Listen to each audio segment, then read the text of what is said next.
this episode that you're about to listen to is, it strikes home, man. It encompasses a man who was an amazing human being when you learn about him, standing up for his country, standing up for his teammates, and laying down his life in just like that quintessential way. I know there's a quote that says, what is it? He who shall lay down his life for who shall lay down his life for me will forever be my brother, right? That's the quote. And this man really laid down his life for his teammates. I can't say not once, but twice, because it was only once, but he was eventually awarded the Medal of Honor after a bullshit battle. And in this episode, you're going to hear those words from his sister. You're going to hear about him, who he was growing up. You're going to hear about the battle and really the ensuing bullshit to finally get him upgraded to the Medal of Honor, and then becoming the first Air Force veteran since Vietnam to be awarded that Medal of Honor. And to my knowledge, the only one that's ever been caught on film, or at least the first.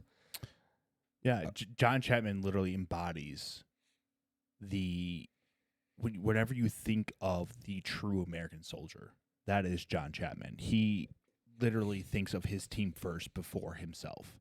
Yeah. He will literally put himself in danger to protect the ones he calls brother. And that really resonates with me as a man who has served his country, along with afterwards when I served the community that I served as a police officer. Yeah. So let me just set the stage for you here a little bit. John Chapman found himself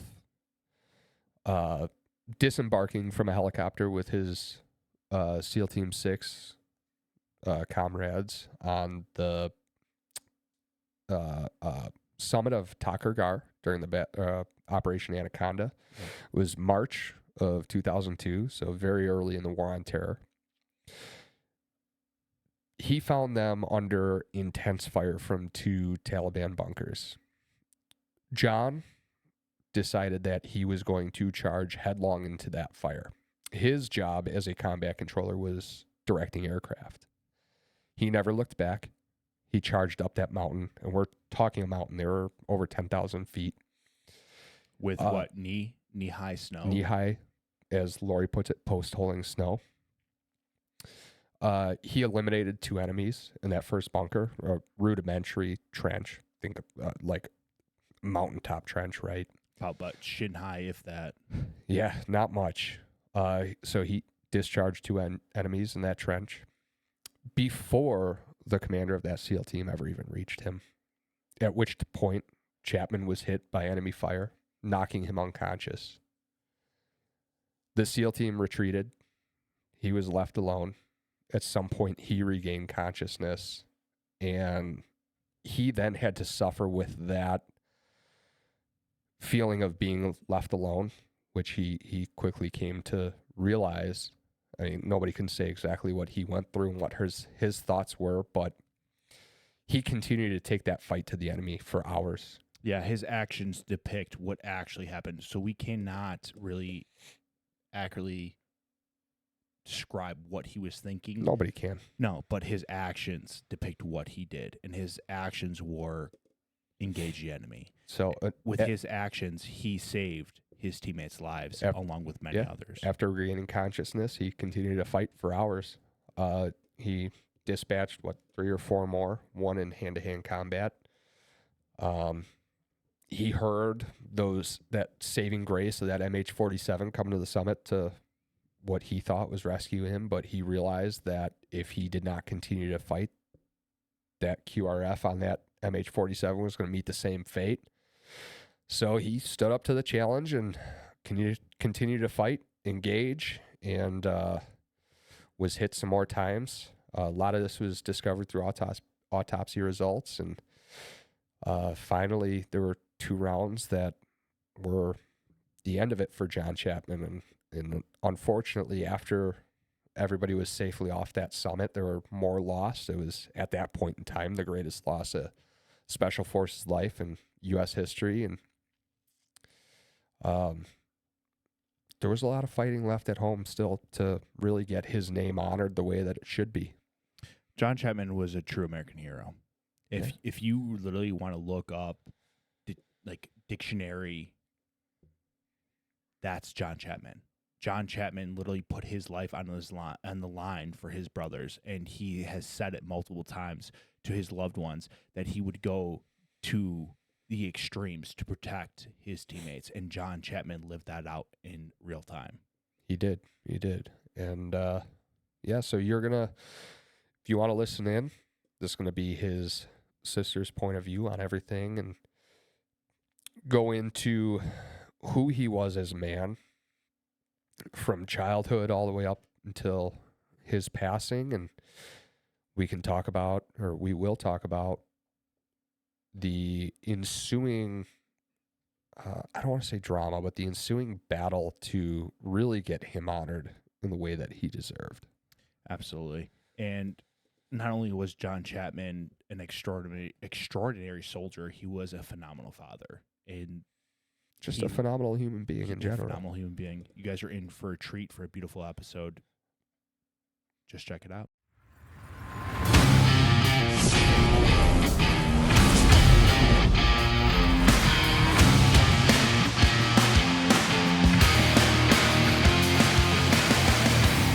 The following podcast contains real stories and raw conversations from first responders and military personnel. Some topics may be graphic or triggering. The views expressed by the host and the guests are their own and do not represent any agency or organization. Viewer discretion is advised.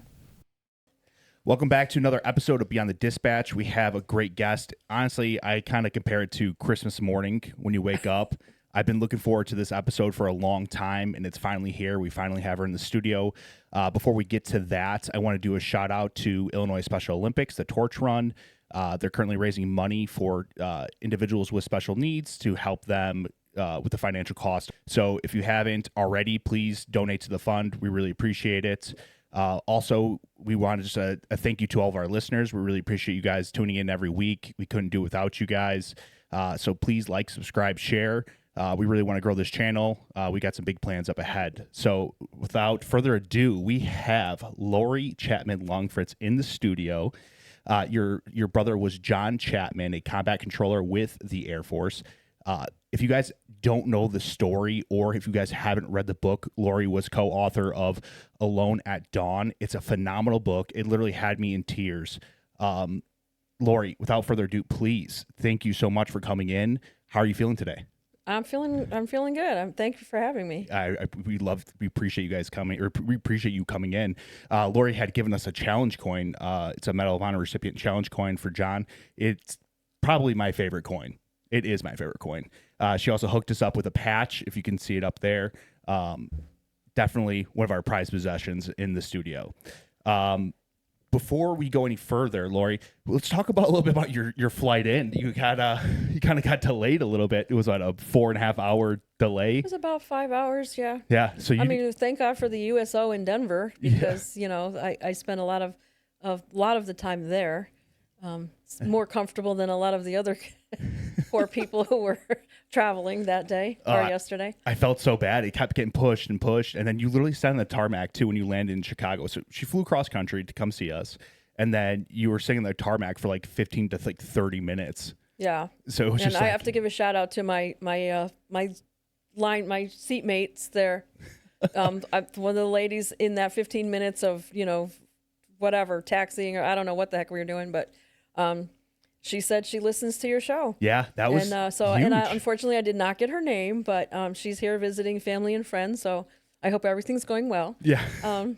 We appreciate you listening. Yeah, exactly. That's awesome. Yeah, when you told me that, I was like taken back. I was like, "There's no way!" Like she heard about Beyond the Dispatch. I said the name, and she was like, "Oh my gosh, I listened to them." That's awesome. So that was cool. I told Carrie and I we had like a fanboy moment kind of thing. Where he's like, "No way!" I was like, "Yeah, this is awesome." Like, oh my gosh, we should have done like a selfie or something. Right. My brain doesn't work that way. Like I just don't think, "Hey, let me take a picture." Right. That's probably the new generation type thing. The funny thing is, I told my wife about that this morning, right? And she's like, She was probably talking about the dispatch. Right. I'm like, oh, thanks. Way Yeah. to shoot me down. Thanks, Just Lauren. deflate my balloon.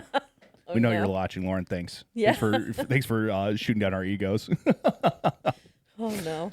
Well, let's get into it. Let's talk about you and John growing up.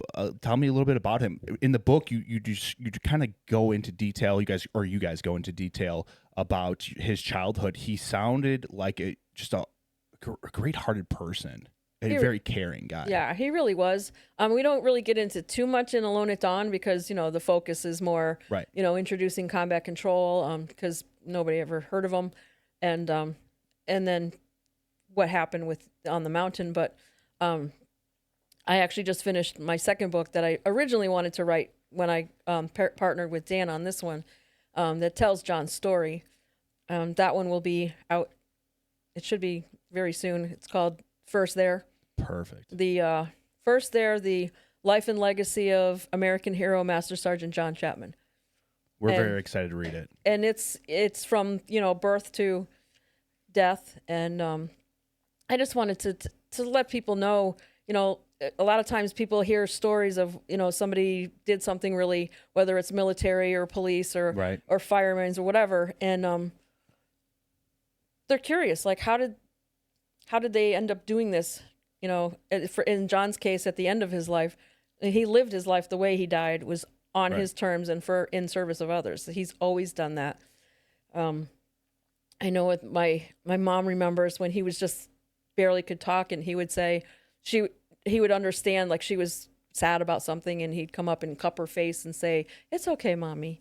Yeah. He was very in tune with feelings of other people, and She probably melt like butter. oh my gosh, yeah. But he was ahead of his times, Yeah. ahead of the times, I should say. With even one of his favorite high school friends, Lynn Noyes, she remembered fondly how John would befriend, people with disabilities, Yeah. learning disabilities or whatever. And back then in the, 70s, 80s, whatever, it wasn't cool to be, Right. nice even Right. to these kids were brutalized a lot of times by and John was like not having it. He would just be friends with them. And I think there was one story in there about the one girl in high school. Yep. I know. She was she came out of class and she was just like, "Rrr." And John was passing her and he just whipped right around and walked with her and like, "How's it doing? How are you doing?" And she was just like, "F you, Johnny Chapman." Yeah.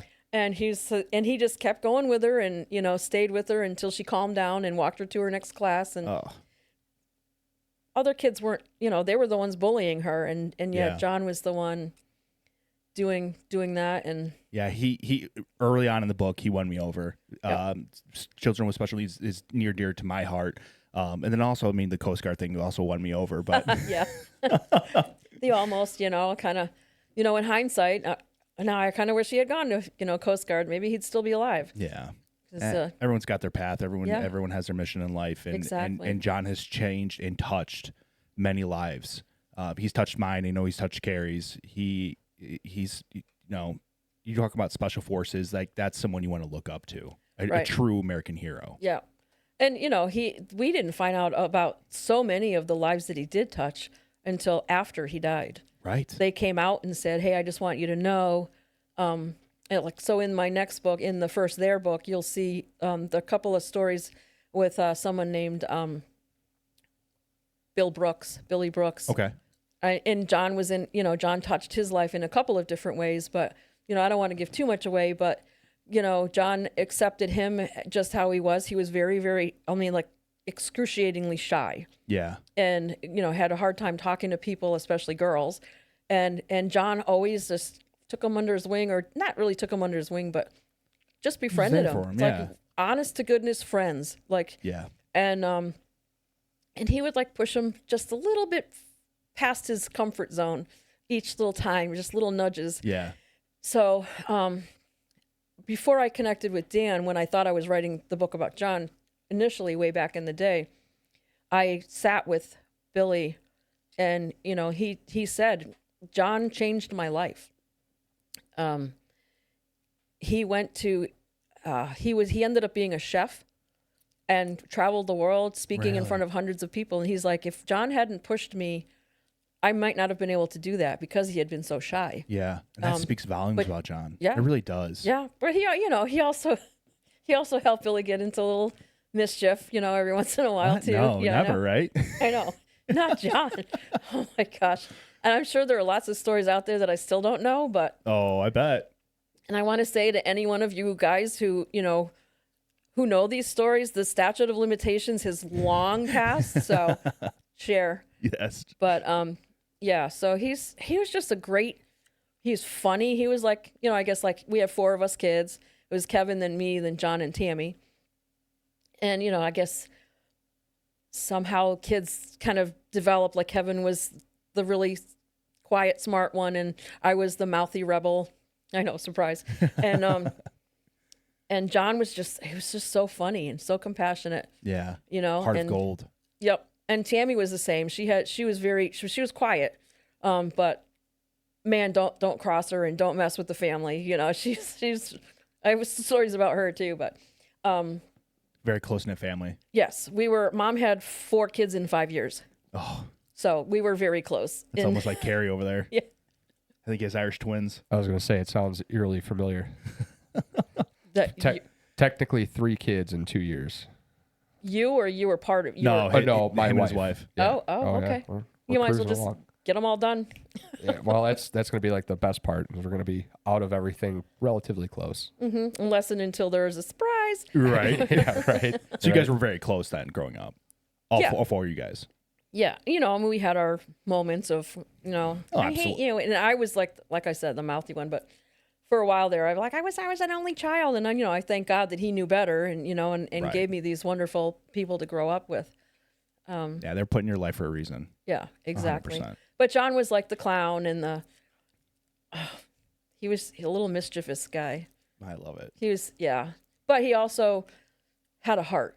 Like, so there's this story of when I don't know, he was maybe about 9, and so Kevin would have been maybe 12, something like that, maybe 10. I don't remember. Anyway, add 3 years, so 12. So they thought it would be funny to take the bicycle of our neighbor and bring it all the way up into the tiniest branches of their maple tree. This is going to be good.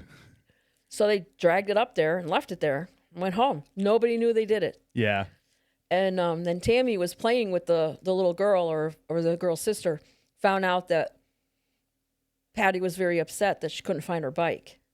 And then the next door neighbor of the Dixons said, I see something sparkling up in the tree up there. And they figured out it was Patty's bike. Well, Mr. Dixon tried to climb up there and get it, but the branches that they put it in were so small Yeah. that he couldn't get it. And so when Tammy went back and said, oh my gosh, Patty's so upset because somebody put her bike up in the tree and she's crying and whatever. Aw. So John went over there. He didn't have, nobody knew. He could have just been like, oh, that's too bad. And he could have been like, played the hero and said, Right. well, I'll go get it for her. He went over, knocked on the door and said, I am so sorry. Like, we did it. We didn't do it to be mean. We just thought it was funny. And then he went and retrieved the bike. And they never told my parents until after John died. Really? And then Mrs. Dixon went up to my mom at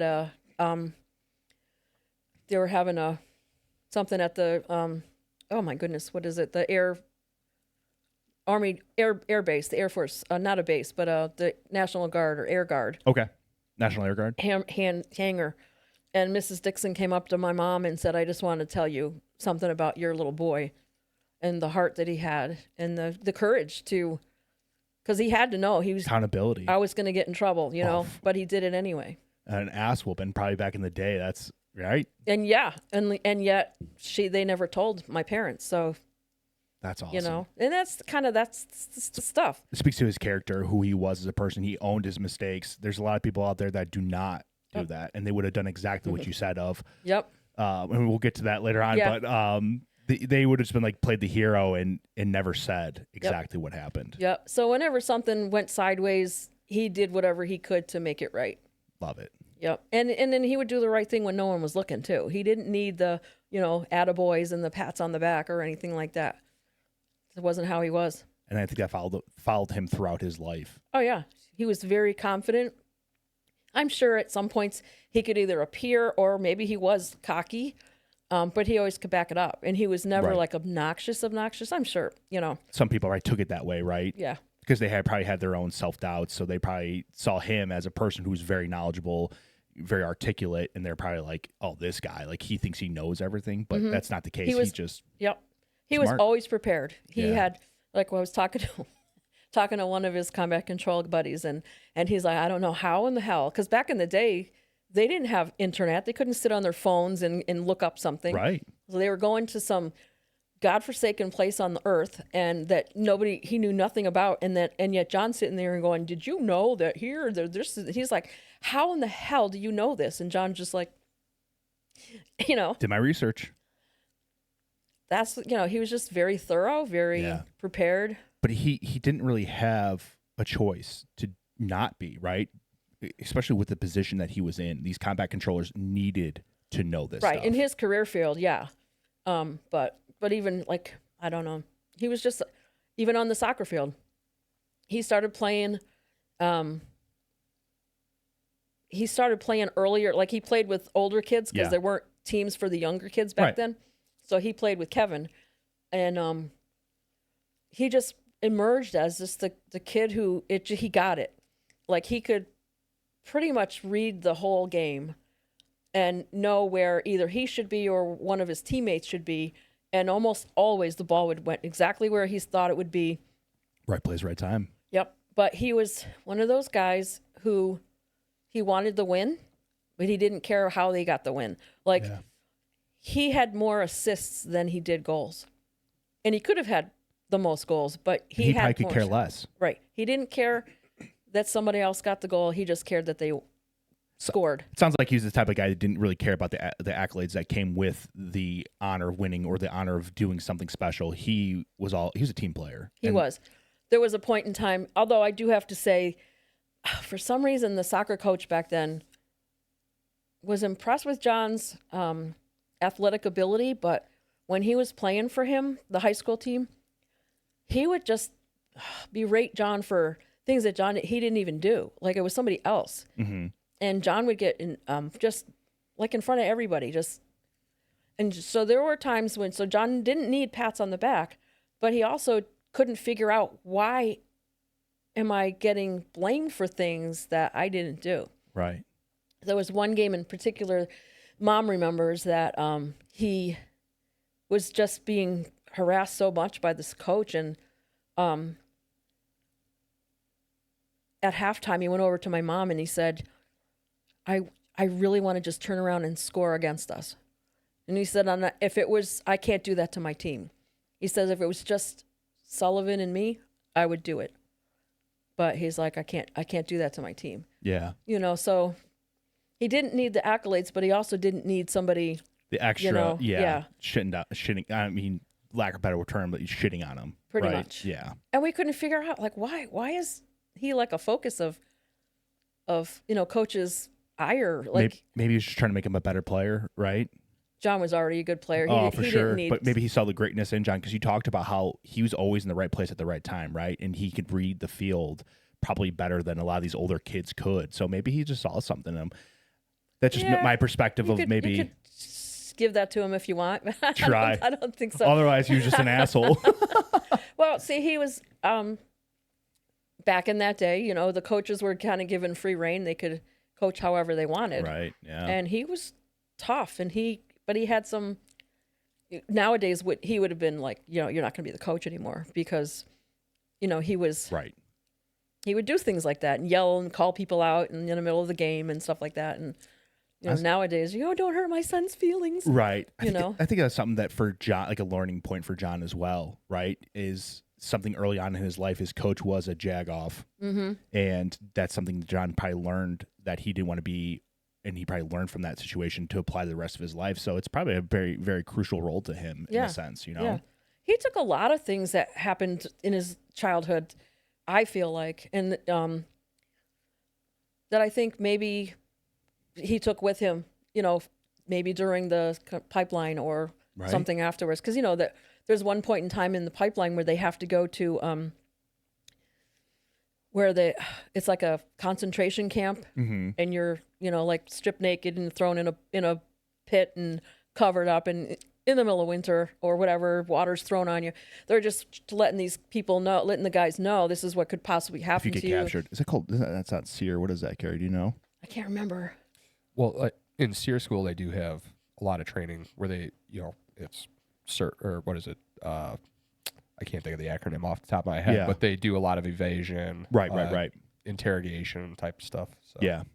Yeah. That's a tough. When there's like showing them how your actions in the camp could be used against the U.S., propaganda stuff and all that stuff. That does sound a lot like SEER. That's probably what it was. Yeah. And then they have like what they have to eat.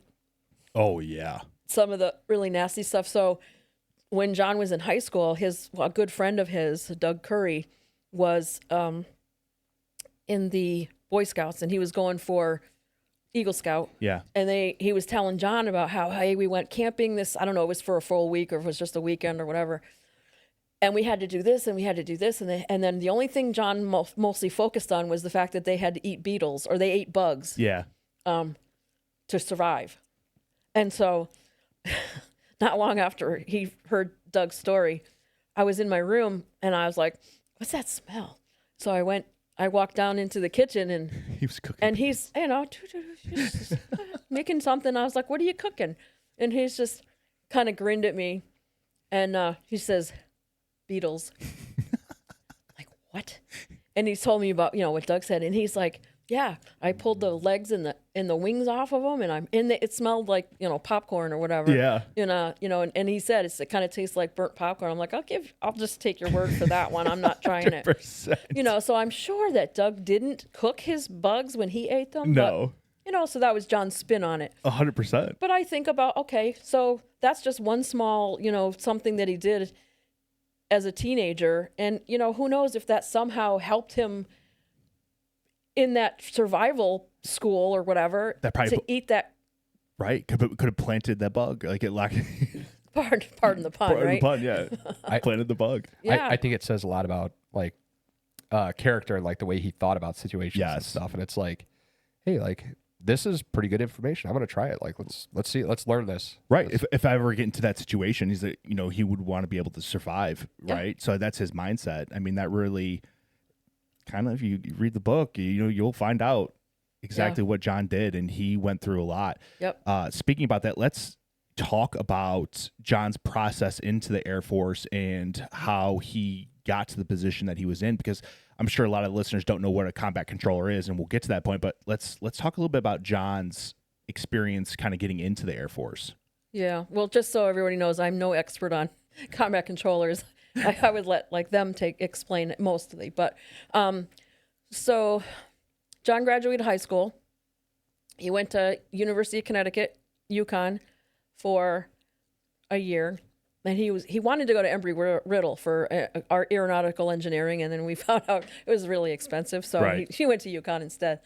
And he was there with his one of his best friends, David Rabel, and they didn't live. They kind of lived across campus from each other, but they spent a lot of time together, and they found creative ways to lower their GPA. Mostly alcohol. And so when they both realized that, hey, freshman year is kind of busted, John decided, college isn't for me. He was smart, but he was just not for him. David stayed, and he survived college and went on from there. But so John, the next year he worked for a car repair guy. Okay. In Windsor Locks, and there are a couple of stories I could tell you that he did there, but there was one where Eddie said, "Hey, John, this car came in with bumper damage. I want you to work it. Don't use a new bumper. Just work this old one." Yeah.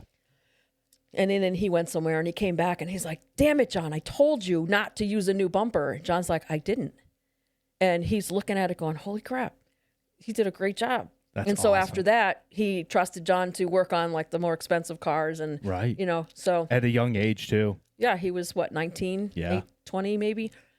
So after about a year of that, he said, you know what, I can't stay here. He's always, my mom has a picture that he drew when he was probably like 8 years old of him traveling the world. Like Windsor Locks would have just killed him. Yeah. So he said, had grander plans for sure. Yep. And he had thought about the Air Force, but gave Eddie's place a little try, and he loved cars, but he's like, I don't want to do this for the rest of my life. And so he went into the Air Force. And when he told my mom, hey, I'm going to go into the Air Force, she made him promise to try something safe first. Yeah. And he says, okay. No, he always kept his promises. Oh, he did. Yeah. So there were other things that he had, like in the past, and when he was growing up, where he made a promise and he made sure that he achieved it. But he's a very honorable man. And that goes back to the bike story, you know? Yep. Yeah. So he was stationed in Aurora, Colorado at Lowry Air Force Base, which is no longer. And he was basically communications, sitting behind a desk all day. It killed him. Yep. And he had squirreled away in his desk drawer, he had the pamphlet that all of the men get at basic training about combat control and pararescue. And he probably sat there and like reading it, going, damn, this is what I want. As he's doing his mundane job of communications. As he's like, crap, I wish I hadn't promised mom anything. So he eventually, I don't know how many years he did that, and he finally was like, I can't do this anymore. Yeah. So he submitted to cross train into combat control, and then he told my mom, I feel like I've fulfilled my promise. And she was like, yes, you have, but what is this combat control? And she asked him, I remember she said, so, he didn't tell her everything that, I don't even think he knew everything that they would do. He probably gave her the mother version for sure. Oh, for sure. Like, I didn't know everything. I didn't know really much of anything that he did until after he passed. And then, because he didn't talk about it. Yeah. I would say, oh, where are you? Where are you? And he'd just go, yeah. I'm on a beach somewhere. Yeah. I'm like, yeah, okay. But she actually asked him, what are the odds of you getting injured or killed? And he said, well, you play the odds. The longer you play the odds, the more likely something is going to happen. Yeah, that's true. But he was like, I feel like this is what I have to do. Because even our diving coach, he remained really good friends. We all have with him and his wife. And when he talked to Tom had been in the Air Force, so he kind of knew a little bit about combat control. And he was like, John, there's a lot of danger in that. And he just kept saying, but I feel like this is what I need to do. Yeah, he had a calling. Yep. And he did. Yep. So he was accepted to cross train. And so growing up with John, I've never saw him. I've thought back, I've talked to Kevin, I've talked to Tammy, never saw him fail at anything. If he struggled, he worked at it until he got it. Or if at first he failed, he would overcome it, and so the failure went away. He didn't fail. Yeah. So I was still knowing nothing about combat control. I'm like, well, he's going to crush it.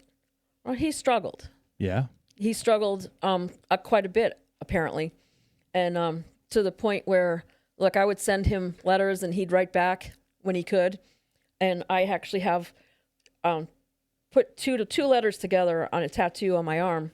It says, "Dear sis, I finally see myself making it. I love you. Love, John." This is like, and that's his handwriting. Oh, we had to get a picture of that. So this reminds me that he did struggle and he almost did wash out. Yeah. Like he had to go back and repeat something. And that was, when I found that out, I was like, holy, these guys are, this is no shit, because John didn't fail. Yeah. But he almost failed that, but he didn't. And every time he wrote me a letter or he had a paragraph saying, I'm worried and I don't know if I'm going to make it. And at the end, he would always say, but I'm not giving up. and he didn't give up. What a great mentality. And for you guys that don't know, it's an extremely grueling process, and the washout rate is extremely high. Do you know the numbers? I know, like, when he graduated, it was probably like, what, a handful of guys that graduated with him. So when he first went into, when they first get sent to Lackland Air Force Base is where they started, which has another story with that. Initially, when he went, it was just Lackland Air Force Base. And then they had Medina Annex where they would do it. And now Medina Annex is Chapman Annex. Love it. Just a side note there. But so they first get sent there, and before they even start training, people start, I'm out. I don't want to do this. Right. So I want to say maybe there was around 120 guys that started out, and then before they even started training, I think they were down to 70. And from that 70, from his group, so when he graduated, when he got his beret, there were 7 other people, I think. I can't remember the number. But most of them weren't from his original class. There were 2. It was John and Joe Maynard. That was it. That's insane. Out of originally 120. That's insane. Yeah. So that really depicts how hard that training is, and Yeah. that process is to become a combat controller. Yep. It's the longest training pipeline from in special tactics. Yeah. Rightfully and- so, because you and I talked about it in the car that there's so much to being a combat controller. Yes. That you need to be a professional at your job when you're experiencing heavy gunfire, like chaos, everything around you is exploding. This guy has to do math. He has to call in these airstrikes, and he has to know what particular aircraft's coming, what their capabilities are. Yep. And he has to pinpoint the location of where the enemy is. And if he fucks up, you could kill your own guys. Yep. Danger And- close stuff. Yeah.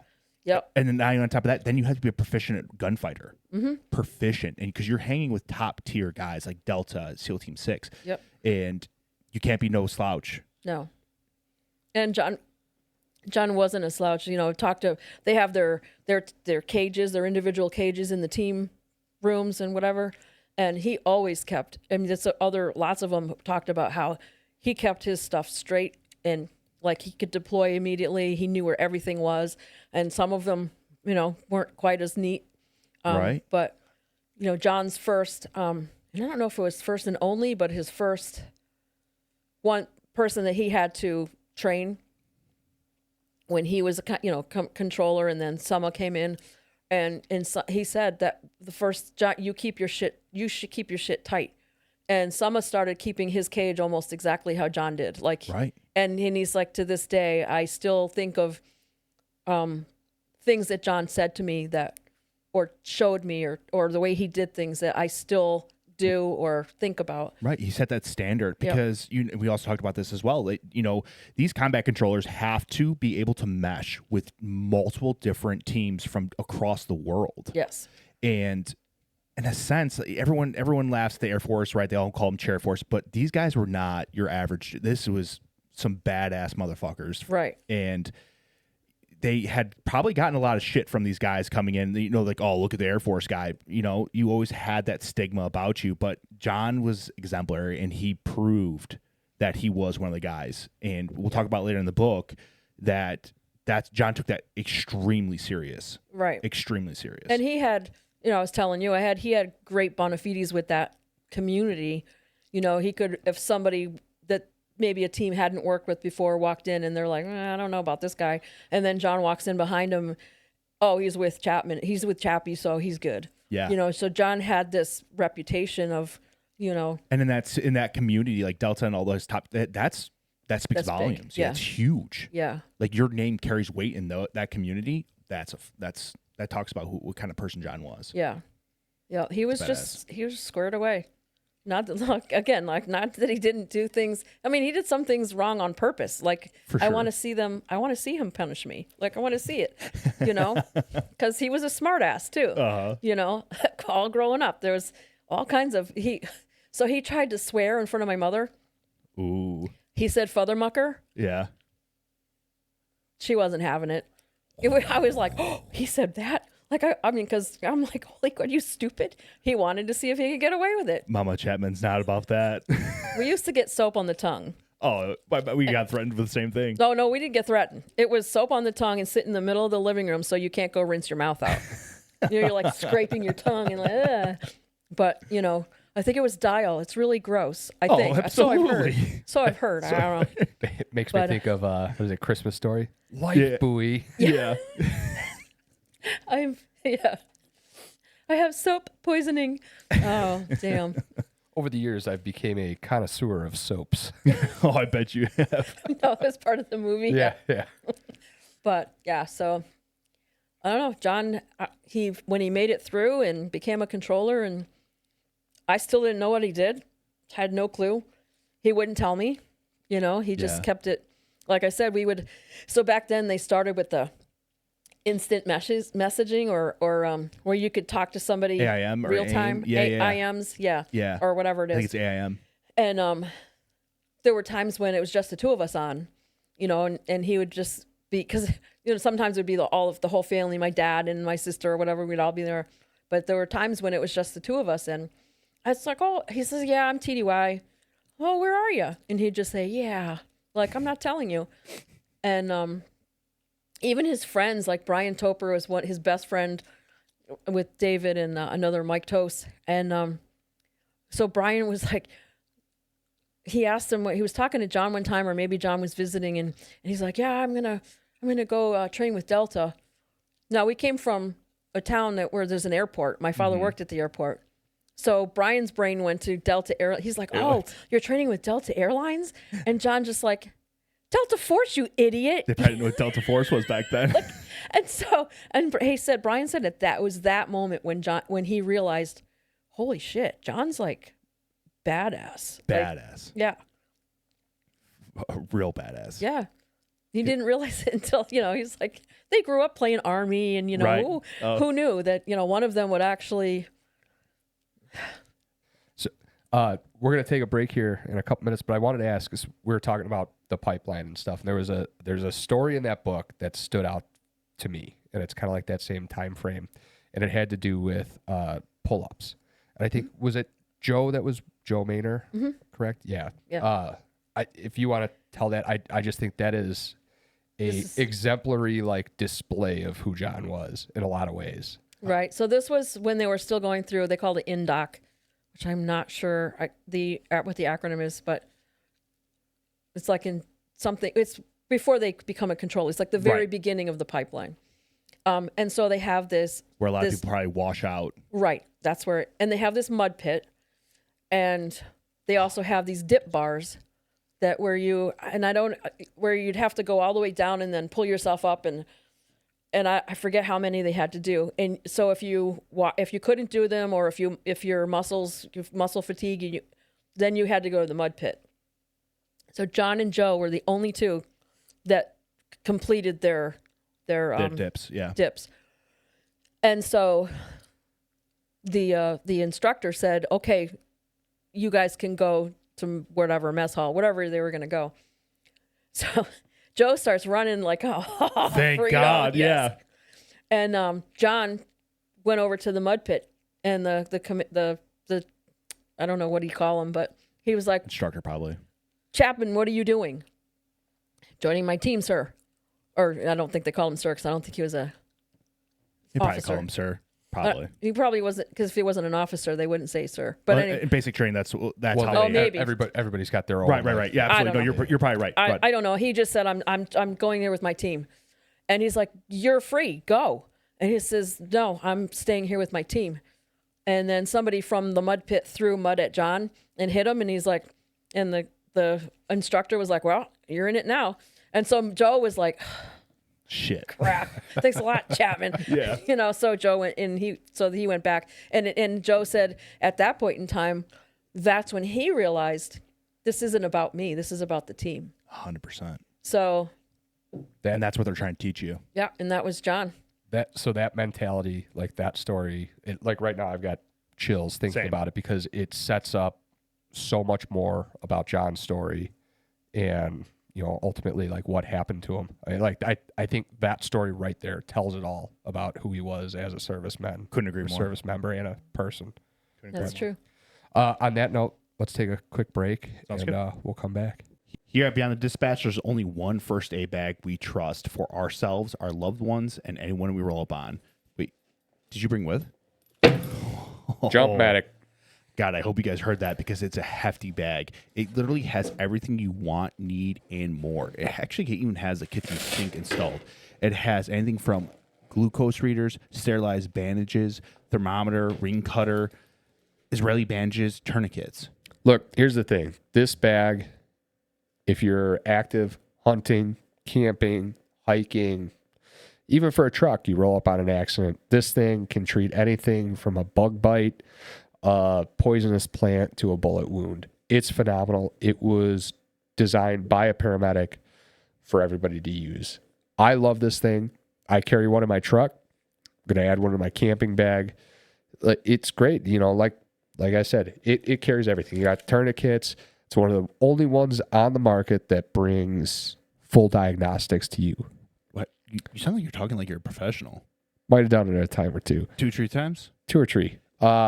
That thing looks durable. Like, I mean, what is it made of? So it's 900D Oxford fabric. So it's thick. It's durable. This is one of their newest ones. It came out earlier this year. It's wonderful. Like I love this thing. So you're telling me this could withstand the bomb zone of my wife's car? 100%. 100%. If you want to protect your loved ones, you want to protect yourself, camping trips, anywhere from camping trips to, I mean, literally on the road, you see a car accident. It's going to withstand anything you put at it, throw at it, and it's going to provide the first aid that you need at the time of your greatest need. Yeah. You will not be disappointed. I thought we had a code. We do. So if you visit their website, jumpmedic.com, you're going to find that they have this bag along with many other options. You could even build your own. And if you use our code BTD10, you'll get 10% discount. Promise you won't be disappointed. Provide the care and attention that your loved ones need for yourself, along with people you don't know who are in the time of need. Completely. And don't forget, use the code BTD10. Save some money. All right. So we touched on John's leadership and really kind of what cemented him as like a team player. And that's just who he was as a person in general. Right. So let's dive into John's like military career and the path he took leading up to like Tucker Gar and all that stuff. Right. So right after he donned his red beret, he went to a buddy of his who was in the airborne. Said, "Hey, you want to come to Pennsylvania with me to my hometown?" John's like, "Sure, I have nothing else to do." So it's like I got weekends free. Yeah, exactly. So they drove and that night they stopped at a gas station and Joe ran into a friend of his and Valerie, and I mean they just hit it off right away, John and Val, and 2 years later they got married. Instant connection, huh? Yep. So they married in '92, and I'm not. Before that, when they were dating, they went to my dad's in Michigan and they were going to go hunting. But before they left, they had my dad and his wife Tess, my stepmom, had horses, so they went for a horseback ride. John's horse ended up getting bitten by a horsefly, and he got thrown. And actually, it was more like, so when the horse goes up, when it was rearing up. Yeah. It wasn't bucking. It was rearing up. Okay. And so did he rear up? Maybe he was rearing, but when his butt was down, John tried to slide off the back and got like basically kicked or whatever. I don't know exactly, but he just rubbed some dirt on it and we're fine. Whatever. Went on their ride and then after that they got in the car and they were going, I think they were going to the UP, the Upper Peninsula, for hunting. I don't know exactly where they went, but the Uber. Yeah, exactly. And so that night they went to bed and John was like in excruciating pain. He like was in tears.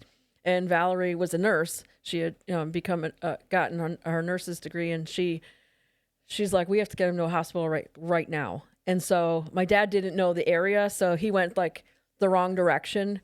like for at least 15 minutes. So by the time they Right. figured it out, now we've lost, half an hour at least before, they got to the hospital and the doctor said, you injured your spleen. And like, if you had waited any longer, you probably wouldn't be here right now. Wow. Yeah. So, he didn't have to have it removed, but he couldn't fly home. So Dad had to drive him home, from Michigan to North Carolina. But because of that injury, he missed out on the Gulf War that lasted like 5 seconds. So he missed out on that one. Oh, I bet that tore him up. Oh, I'm sure it did. You get trained for something and you want to test. How am I going to handle what I've learned, and he didn't get to. Yeah. But because of the injury, so he was sidelined for I don't know how many months. Doing no active stuff or Probably whatever. light duty work, which probably was killing Oh, him. I'm sure.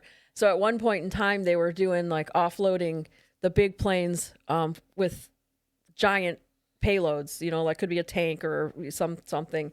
So John and another guy had to be like on the ground. And so there's the X where whatever that it's supposed to land on, and they were a safe distance away. And they're sitting in their truck and they're talking and not paying attention, and only yards from there, it just landed right next to their truck. And like it almost flipped the truck. It was that much of a concussion. So, they both could have been flattened. Missed the X a little bit there. Yeah.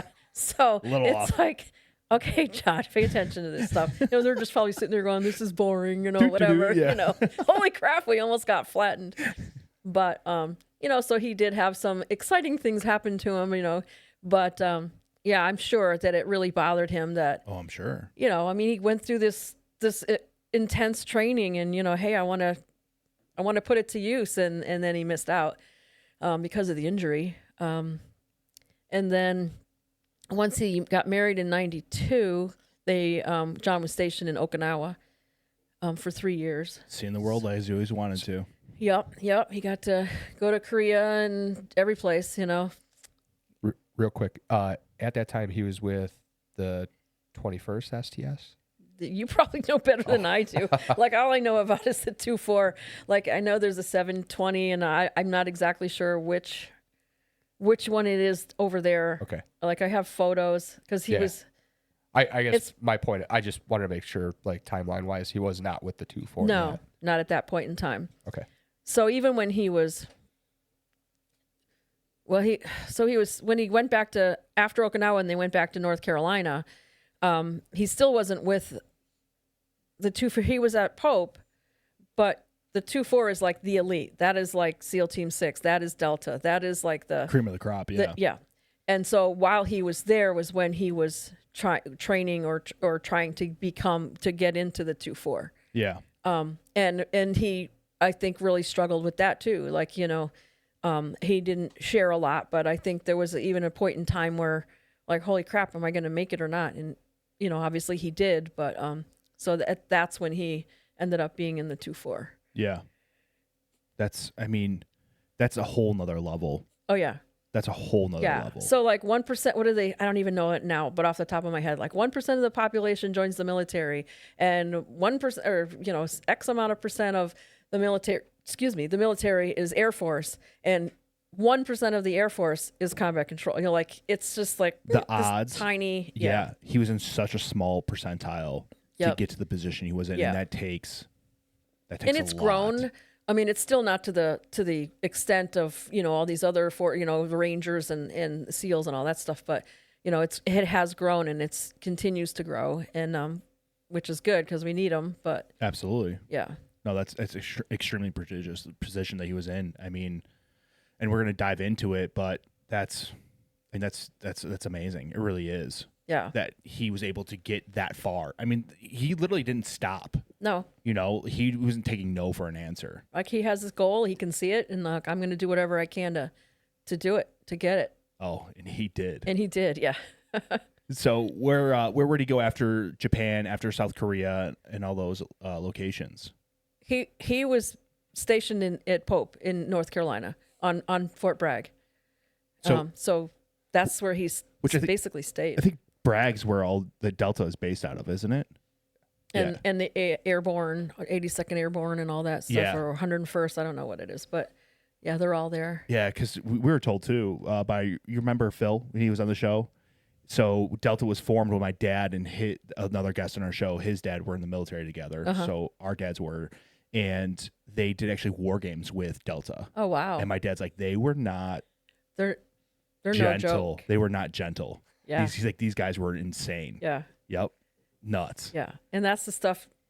John ate it up. Like, he loved it. And all the gadgets and the car, the trucks and the motorcycles and the whatever, he loved it. Oh, absolutely. Well, they fobbed their own helmets. They were using, was it like rock climbing helmets or something? They literally had zero ballistic capabilities, but they just did so their night vision could be mounted. They had to wear the stupid headrest or whatever it was. It's like the classic skateboard helmet. Yeah, exactly. The ProTech. Yeah.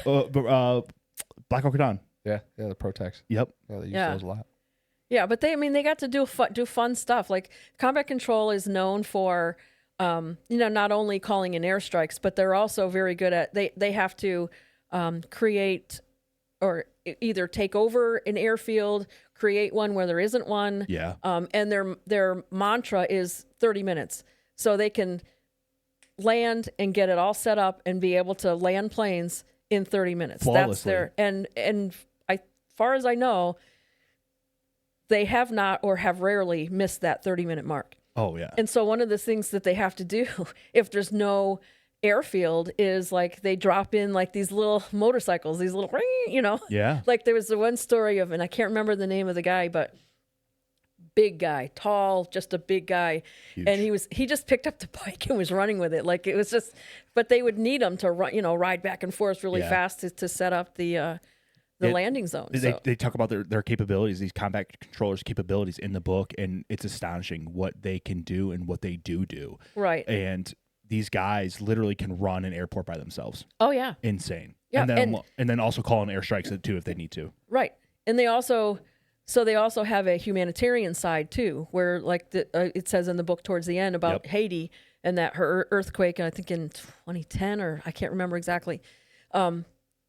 The president of Haiti gave these 2 or 3 combat controllers. They were the only ones who were allowed in to establish the airport again.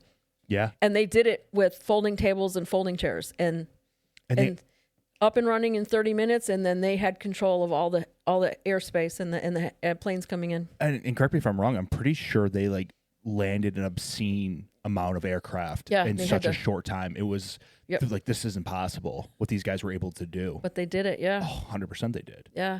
100%. They're great. Oh, badasses.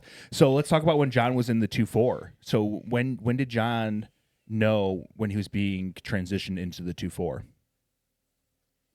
That's a good question. So he got it in 90, he went to Okinawa till 93.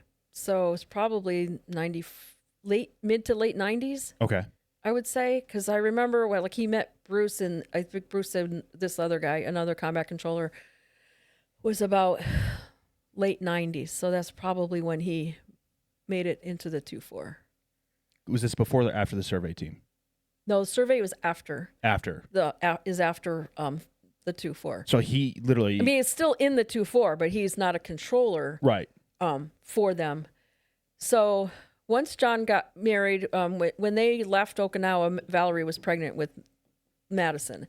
So they had her, and then 2 years later, Brianna came along, and John was like, he wanted to be dad. He wanted to be home, at night and, give them baths and throw them around and have fun with them, play Barbies. He played Barbie dolls with them. Love it.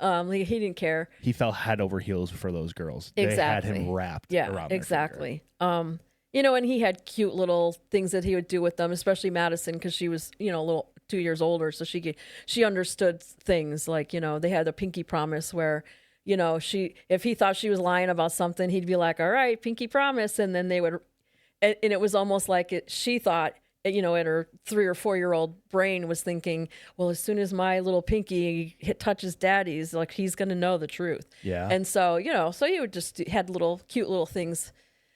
He almost always had one of their, they call them ponies, but the little elastics for their hair. Yep. He always had something in his pocket.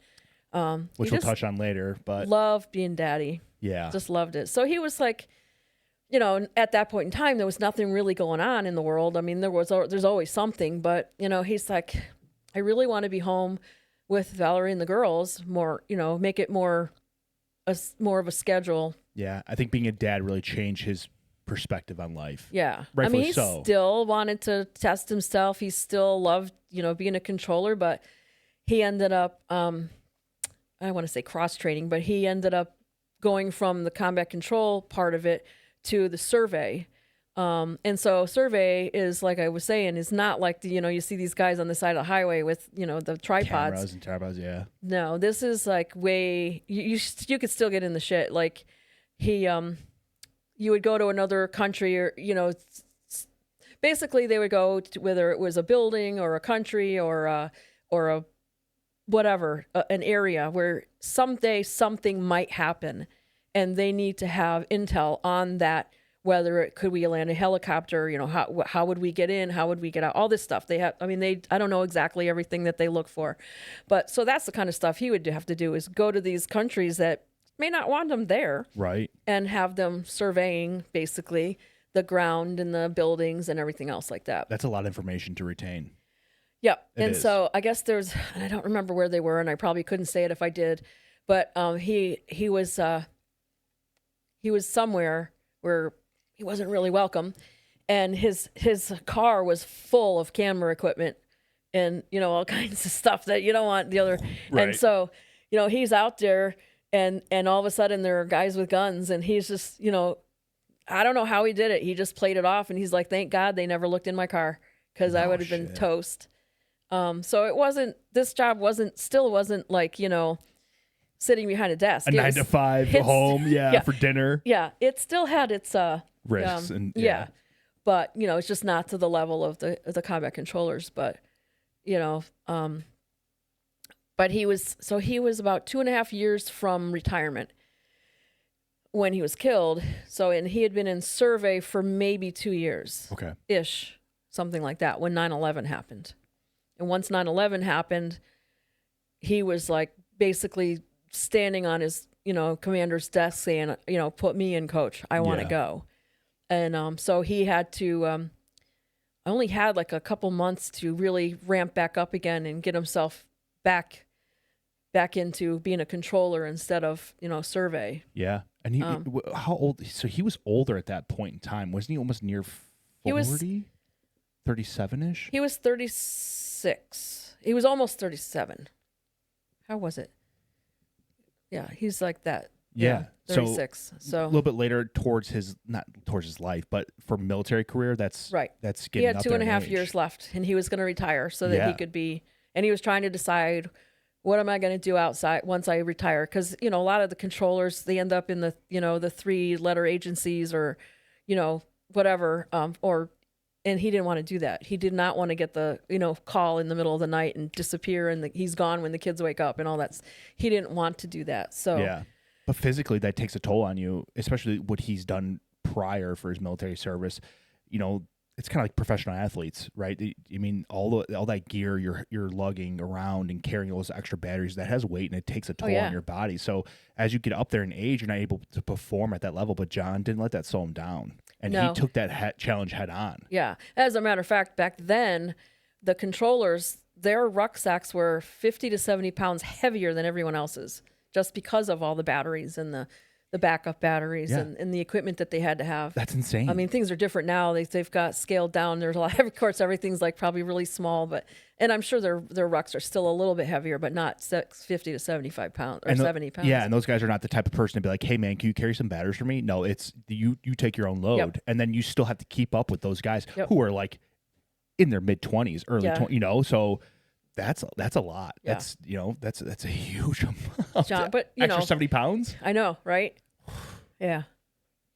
I mean, you start to go without gear at that point. You're like, all right, Yeah. well, I I don't don't really need this need sleeping this. bag, Yeah. or I don't need this. I need to carry this battery, so let's change this out for the, you know. Yeah. And you start I'll to make just melt sacrifices. snow. I won't bring water. Yeah. You know, whatever. I don't know. Yeah. Exactly. Yep. So John was dying to get into the fight. He was on. You said he was basically almost on his commander's desk, like begging, "Please let me go." In that, I'm like, I mean, obviously, if 9/11 hadn't happened, he would have just, you know, finished his career, Right. and he would have been fine with never being a controller again. But that's not who John is. But that's not who he was. John was a patriot. Exactly. And that so, was an attack on America. That's Yep. crossing the line for him. Yep. And he didn't have to do it. He could have stayed. That's the thing. There were periods of little things that happened where he didn't have to go. He didn't have to go here. He didn't have to become a controller again. He demanded that no, this is what I had trained for, and this is what I want to do, and this is what I need to do. Send me. Yeah, exactly. Send me. Yep. So when did he get his big break? So 9/11 was September. He went to the beach to train with the Navy SEALs. So they were going to deploy in January. And then January. So my grandmother in Michigan passed away unexpectedly. I mean, she was 90, so it wasn't like completely unexpected, Right. but she was healthy. So it was kind of like, whoa, Yeah, absolutely. grandma died. Still sucks. And so John was like kind of torn, like, what do I do? Yeah. Like, I'm already training with these guys, but now grandma's passed. And so his commander basically took his decision away from him. He basically said, no, you need to go be with your family. So someone else was assigned in his place. And then, so John went home or to Michigan, was able to see, you know, family. I couldn't go to the funeral. I was a single mom with 2 jobs, and it's like, I just can't. But, Yeah. So my sister went, I don't know if Tammy went or not, but Kevin did. So John went for that. And then he came back, and, you know, since this other guy had already been assigned in his place, it's like, well, no, now he's going and not you, John. Now you have to wait your turn again. Well, I don't know if I don't think they had deployed yet. It's possible that the team's deployed, but then his replacement's mother-in-law passed away. So now he has to go home to be with his family. And so John got back. He went back in and took the place. Yeah. So I want to say they were already in country at that point in time, but I'm not positive. Okay. So that's how John got back onto that team. He drew the short straw. Things work in mysterious ways. Yeah. So he was flown over, and then he was embedded with the SEAL team. He was attached to them, yeah. Okay. Yep. So when he got over there, I know they talk about it in the book when he starts to, and this is actually a pretty cool part about the book as well, and that really kind of, again, talks about what kind of person John was. So they're trudging through the mountains. They're trying to get to their location, and he is staying with a family, an Afghanistan family, correct? And there's more to that story along the lines of these guys were trying to kick these families out, and John's like, absolutely not. This is not how it's going to work. Yeah. Well, that whole thing was kind of like a setup. So they have warlords or whatever you want to call them. Yeah. Like, you know, this village hates this village and blah, blah, blah. So this guy said, oh, there's the guy you're looking for is up there in that village up there, you know? And so they got there in the middle of a snowstorm, and they were with Afghanis also. And they kind of took over somebody's house. Like, and I say house, it's like a tent. And they had like a little coffee can for heat and warmth. So, and that'll play into later, but they didn't know if they could trust them or not. Right. So basically they're like, okay, you get out. All the males were kicked out, and the Afghanis wanted to come in and kick out all of them, including the mom and the baby. And John was like, "Nah, that's not happening. That she's staying here." Yeah. And I've heard 2 different versions of the story where the mom placed the little girl in John's lap, and then I've heard another version where John picked up the girl. I don't know. I don't see John doing that Right. because The culture and all Right. that. Yeah. I just don't see him doing that. I feel like that the first story that I heard, the I mom agree. placed. John seems like a very respectful person and respectful to their culture and never would disrespect that. Right. Yeah, I agree But with you. so at any rate, he ended up with the baby in his lap, and he knew the significance of it. So he had, he had like a disposable black and white camera, and he had one of his teammates take a couple pictures actually, of them. And I mean, it's to me that's just such an iconic photo. Yeah, it really is. And you can see like these big, dirty, calloused hands and her tiny little hands, but you can see the kindness in his eyes. You can see so much in his, and he's always been like that. You can look at pictures of him and you can just see, he was just a really kind person. But in that photo, you can see his kindness. You can see his weariness, like he was tired, and it's just very poignant to me. Like it's, the humanness of him, but in the middle of war. Still come out. Yeah. It still comes out for So sure. they were there for a couple of days, and that's when they kind of realized, oh, okay, we were kind of set up here. Oh, So, really? kind of what they did was when they were going to exfil, they called and said, hey, John called, I believe, John, because he was the controller. He called in these jets or whatever and said, I want you to just fly over here and make all kinds of noise so this other village or whatever, they can hear it and they think, oh, we're wreaking havoc on them. It's like that. Don't do anything. Just fly really close and loud. And as he was calling in for exfil, he also said, hey, and I want these things on a pallet. And he named Hope because when he was there, so their culture is you have guests in your house, you feed them. Yep.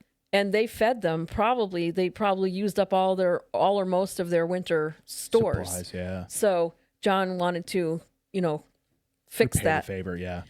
So he called in and asked for I don't know what kind of food and whatever. And well, by the way, I also want potbelly stoves. I don't know where the hell you'd find potbelly stoves in the middle, but that's what we were told. I think there were at least 3, maybe 5 on the pallet. And John told the whoever the leader and said, hey, there's all this stuff. We can't help you bring it to your village from up there, but it's yours. And they're like, oh, that's okay. We'll take it. But so John made them whole. That's awesome. And probably more so. Absolutely. After they left. Yeah, so absolutely. In the middle of war, John's still thinking of others. And that's just who he was. That's who he was. I was gonna say with that picture, there's something that like I think of when I see it. You kind of mentioned it with like the weariness in his eyes and stuff, but it looks like a weary warrior whose heart is being filled. If that kind of makes sense. Like yeah, that makes there's sense. just something like you said, that softness about him. He just looks so content, like holding that little girl, and it probably was a piece of home for him. Right. Yeah, I kind of imagine him just remembering Madison and Brianna and thinking about them too. Yeah. So you because mentioned they were young when John. Right. Yeah, you they mentioned were 3 and 4, almost 4 and 6. Yeah. right. So you mentioned before, you talked about hair ties. Yeah. And then there's a portion of the book that I love where as he was leaving, he grabbed the girl's hair ties and put it around his wrist. I think they were in his pocket. His pocket, Yeah. yeah. Loved it. Yep. He had told, and this is I always before he left, the weird things happened where people who should not have seen him before he deployed got to see him. And one of those stories was my sister. She was living in Vermont, and she rarely ever had any kind of business trips. Mm-hmm. Out of the blue, she gets a business trip to North Carolina. That doesn't happen by chance. Yeah. And John happened to be, nearby he made the drive. She was in Raleigh, and he was it's only a 2 hours tops. So I think it's under 2 hours so he drove to her hotel, and they were able to have lunch and talk and be able to say goodbye. But before he parted ways with her, one of the things he said to her was, I will do anything in my power to protect my team. And he meant that. And he meant, obviously, yeah. We'll get to it, but he meant it. Yep. And it's weird because we all had that was the moment for her when he was driving away that she had this awful feeling. And mine was we always used to do an adult draw for Christmas, and I drew his name that year. And I bought him a Harley trailer hitch for his truck. He had a brand new truck. And I was wrapping it, and I was bawling. I mean, literally like tears falling off into the paper. Like, I just knew he wasn't going to enjoy the gift. It was just, and there are just weird things that happened in that time frame where, like I said, people who shouldn't have seen him did. And then people had these just bad feelings about things. Yeah. So, yeah. It says something. Yeah. It really does. It really does. But so let's transition to Anaconda. Sure. So he was embedded with the SEALs. I believe Anaconda was already kind of in motion at that time, right? Yeah, but there was this big event that was supposed to happen. It was all like the ground troops and the hammer and anvil. Yes, exactly. And they were kind of looking for an overwatch position so that they could see the whole valley and maybe, kind of coordinate and orchestrate different things and see what was going on in the valley. So Takur Ghar was it's over 10,000 foot mountain. And as you and I talked about before, like the Delta Force they were in country weeks beforehand, and Pete Labor told them there's enemies up there. Don't go up there. That's Stronghold, not that's not a place to land in for to overlook everything. And he was basically ignored and cut out of communication. It came to I'm kind of skipping some things, but the commander, I think we were in Bagram. He wanted they thought bin Laden was up there or in the area. They wanted in on it. They wanted the kill so they could say the SEALs reign again. But beforehand, I know Blaber was trying to get the SEALs to jump on board with this mission, right? But the SEALs are like, no. Like we're waiting for something bigger. We're waiting for something bigger. That's too, I guess, in hindsight, like that's too they were low key for us. They were full of hubris. And the thing is, like we were talking before, they're not. That's not their mission. That's not what they do. They're not good at it. Right. This isn't what they normally.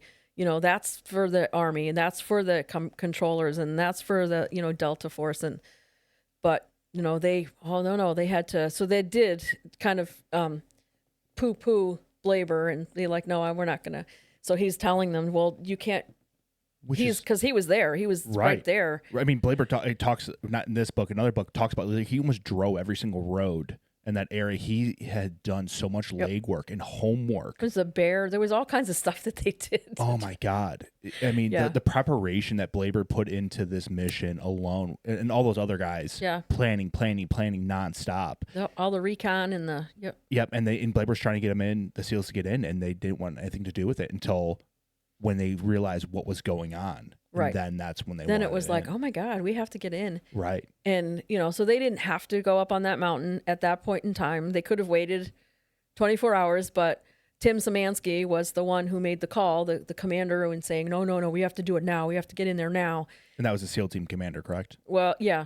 And then the team leader, so he had tried to give that mission to like at least one other, I know for a fact, there might have been two team leaders, and they all both said, no, we're not doing that. And then he happened upon Slabinski, he's weak. So I give him credit for he did try to push it 24 hours. But Szymanski just said, no, we need to go now. And so, Yeah, before we get to that point, I kind of want to lay out for people that are listening.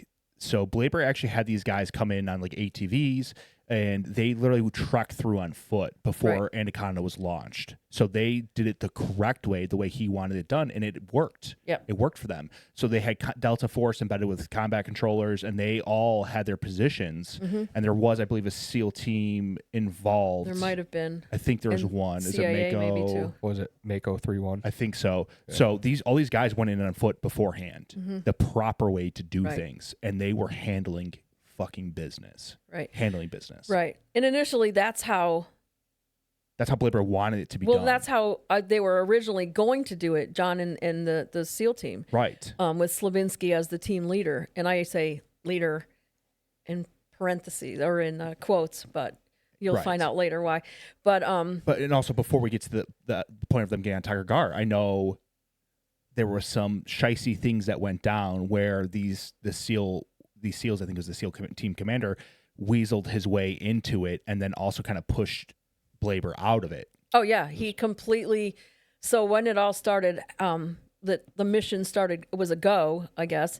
Yeah, the army, that Blaber and his people were They had a different line of communication, like a blue line, we call it, because it's Navy. So they had established a line, and nobody knew about it. So like whatever is going on, this group, the Army, has no idea about it because they're communicating with Navy to Navy, that's huge. That's a big deal. So you talked about Jay Hill, like he was on another mountain. Yeah, he didn't even know because he didn't have that line of communication. He didn't know. He's like, who the hell is all that over there? What's going on over there? It's like nobody knew, what was going on because they went cowboy or went rogue and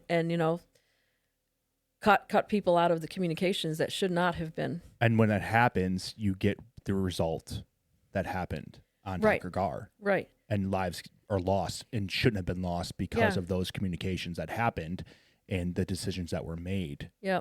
So initially they were going to land lower. Right. And then egress up or whatever the phrase is. But with helicopter issues with the helicopters, whatever, they delayed a couple hours and that's when it was like, hey, we should just land on the top of the mountain. It's like, I'm not even military, and I know that's a dumbass move. Right. It's like, come on. I think the pilot's like, I can do it. Right, but I don't want to. I don't want to. I don't know if there's a place for me to put you down at. And then again, there was no surveying. They had no information on what was on that mountain. So now you're just flying into a hornet's nest. Well, I believe they had what was it, Nail 22. The AC-130 did do a reconnaissance of it, reported nothing. Right. If I remember correctly. No, you're right. Initially, so they reported that they didn't see anything, but Blaber was telling them there are people up there. Yeah. But because I think the Nail, whatever it was, because they said, yeah, I don't see anybody. That's what happened. That's when they were like, well, yeah, we could do this. Well, what I believe, what was it? I-Team and J-Team, along with, I don't know about Mako 31, but they had both reported like a lot of activity on Tiger Gar. I believe in the book they talk about the fact that, like, was it Tiger Gar or the whale that they hit first, and they were like, that's all you guys gave us, like 3 bombs, like we need more than that. Like, everybody knew that it was a hot spot. Even Jay Hill, which we'll talk about later, but Jay Hill's like, where the F are they going? He's like, oh yeah, don't go there. Why are they going up there? Well, that might have been the second when they went back.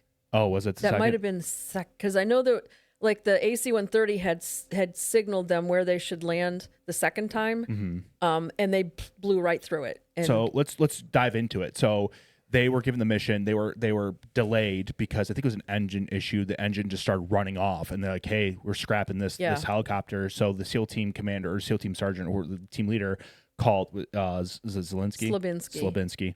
I just call him the weak one. So Slavinsky easier. called for another helo, and then they also were delayed again. Then I think he tried to push it, like, hey, listen, we can't. Right. He tried to push it 24 hours. And then the commander's like, I really need you up there tonight. Right. So they kind of sealed their fate. And there wasn't a reason to have to be up Zero. there. There was zero reason to push it that day. And, and in fact, there was a lot of things that happened that said, like, hey, we shouldn't do this, between delays and, granted, it's all hindsight, but you look at it like everything that kept pushing. Because what was it? If they landed at the base, they would not have been able to make it to the summit before daybreak. Right. And then it also puts them at risk because then now they're visible. Right. Agreed. Yeah. Just a lot of things that happen aside from the back channel communications. But. Yeah. Poor decisions made all around 100%. Yeah. You have a person who's been in the field working it, and the insides and outsides of the mission, and you just totally ignore. That's because we know better. Right. We're SEALs. So Yeah. that's That just, was Szymanski and too many skis. Like what? Szymanski and then Jeremy Williams were both there and pushing the, especially Williams was pushing the second insertion for sure. yeah. Like you got to go back and get Roberts. It's like, Well, let's get into that. If you guys read the book, it's phenomenal. It goes into detail and it tells you and lays it all out for you, and you can make your own judgment. I'm sure you'll be coming to the same conclusion as we're all coming to. there's also a video. Yes, which we'll play for you guys as well. Yeah. So they finally get their new helo, and then they're headed to Takragar. Yep. So this is over 10,000 feet. So the Chinook is like the workhorse. This thing can do it, but it's lumbering, and damn well that the enemy can hear it coming. Oh, absolutely. So they're ready for it. And they talk about they expect Americans to come on helicopters, and Blaber said that. Mm-hmm. That's why he wanted his guys to go in on foot to show hey, listen, let's not give them what they think is happening. Let's throw them a curveball. But again, they had their own plans. Yeah. But so real quick before we get to that point, their loadout, they went light. They weren't carrying body armor. They weren't carrying cold weather gear. The proper gear they needed to perform the mission. So I think they went light. I'm pretty sure they went light. I Do you think they remember went that, Gary? light for the rescue or recovery. I think that when Was they that what it first was? went up there, They went heavy. I know so the other three teams that were part of the AFO, they went light. I don't remember exactly speaking about, Slavinsky's team, what they did, but I would assume that a mission set like that, they would be going light. It's more wrecky. It's not, Right, you're not going. I know for a fact they didn't have body. He didn't have body armor. right? that for But a when fact. I know for sure, obviously, when he went back the second time. But Right. so I guess they probably didn't change out, in the meantime. So that's probably makes sense that Right. they were lighter. But Slavinsky told, and he even admitted in after, that I told him to John to do, to go lighter. Don't bring all of your batteries, whatever. Take the smaller one. So they're transitioning up to or transiting to the top of Takragar. So when they get to Takragar, kind of walk me through that. So they started to land, and the back door's already open, and when they're coming in, like the pilot sees hey, that looks like a donkey, or that looks like I see footprints in the snow or whatever, and at that point in time they got hit by RPG. It was like a cluster at that point in time. There was a shit show. One of the guys in the back, he was tethered, but so they were only feet off the ground, but he fell out, and Neil Roberts unhooked to bring him back in, and then as the story is a little bit different, changed with Neil Roberts.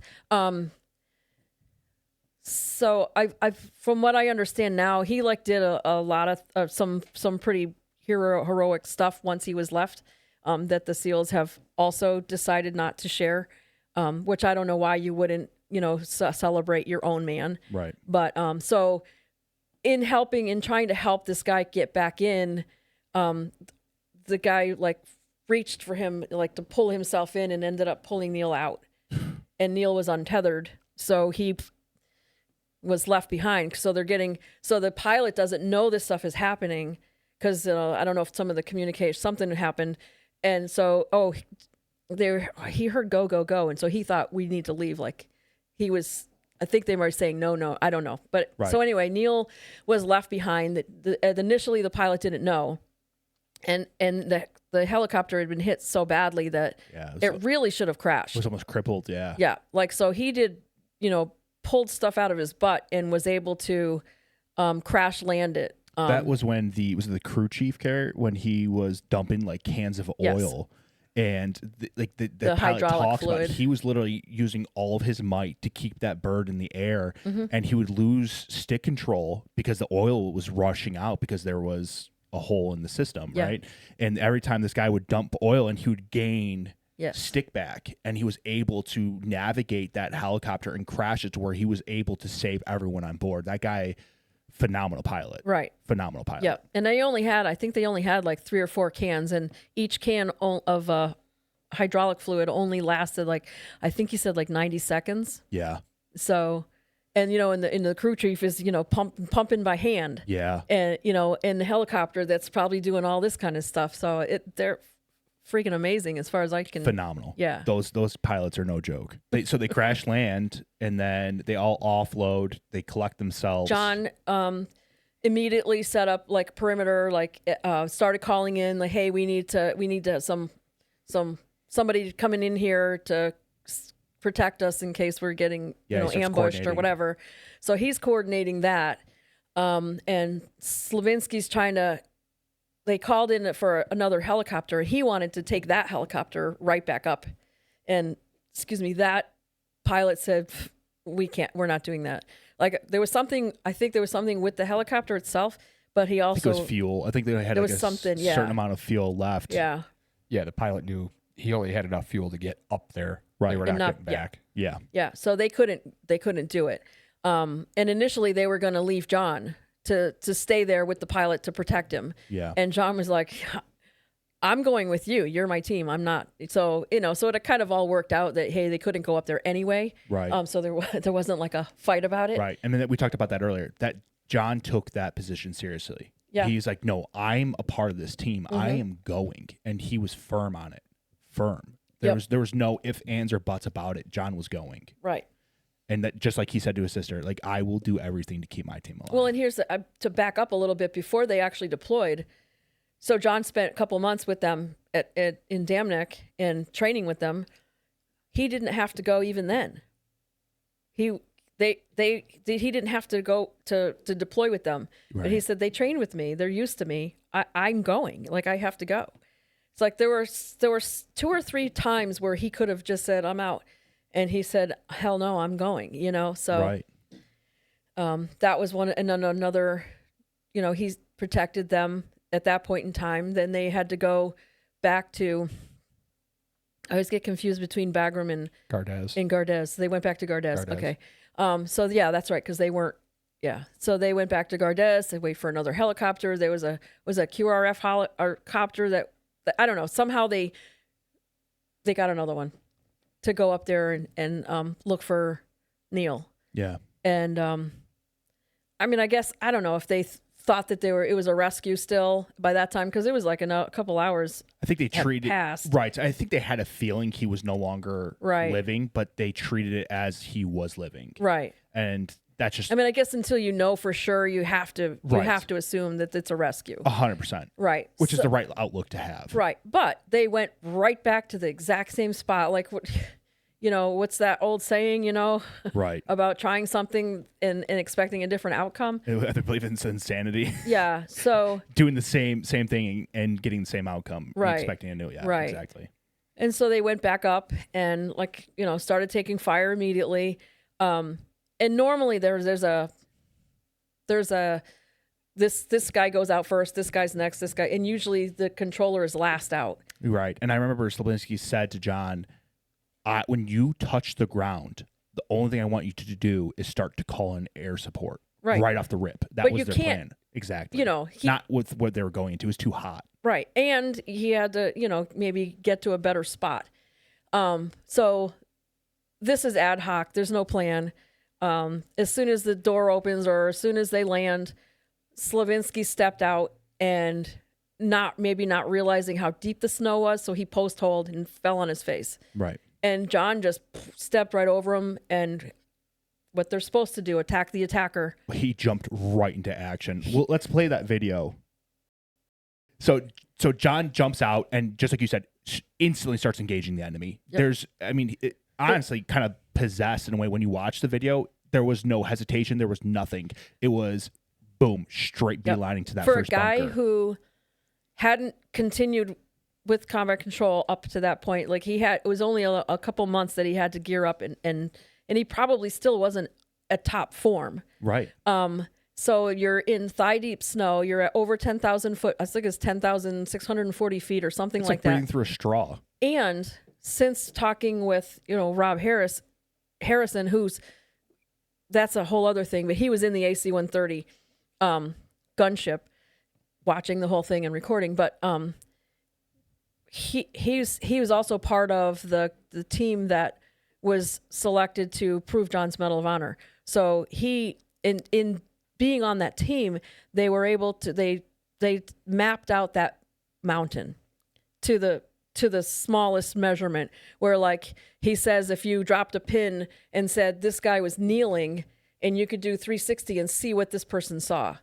Like, is he standing? Is he laying? Yeah. I mean, they mapped it out. So when you look at the video, it almost looks like it's like a slope like this. Yep. It was a slope like this. Like Yeah. he was humping it up that mountain With gear, with that snow. and being shot at and Yep. in the dark and went right, did what he was supposed to do. John went to Attack work. the attacker. He went to work. Right.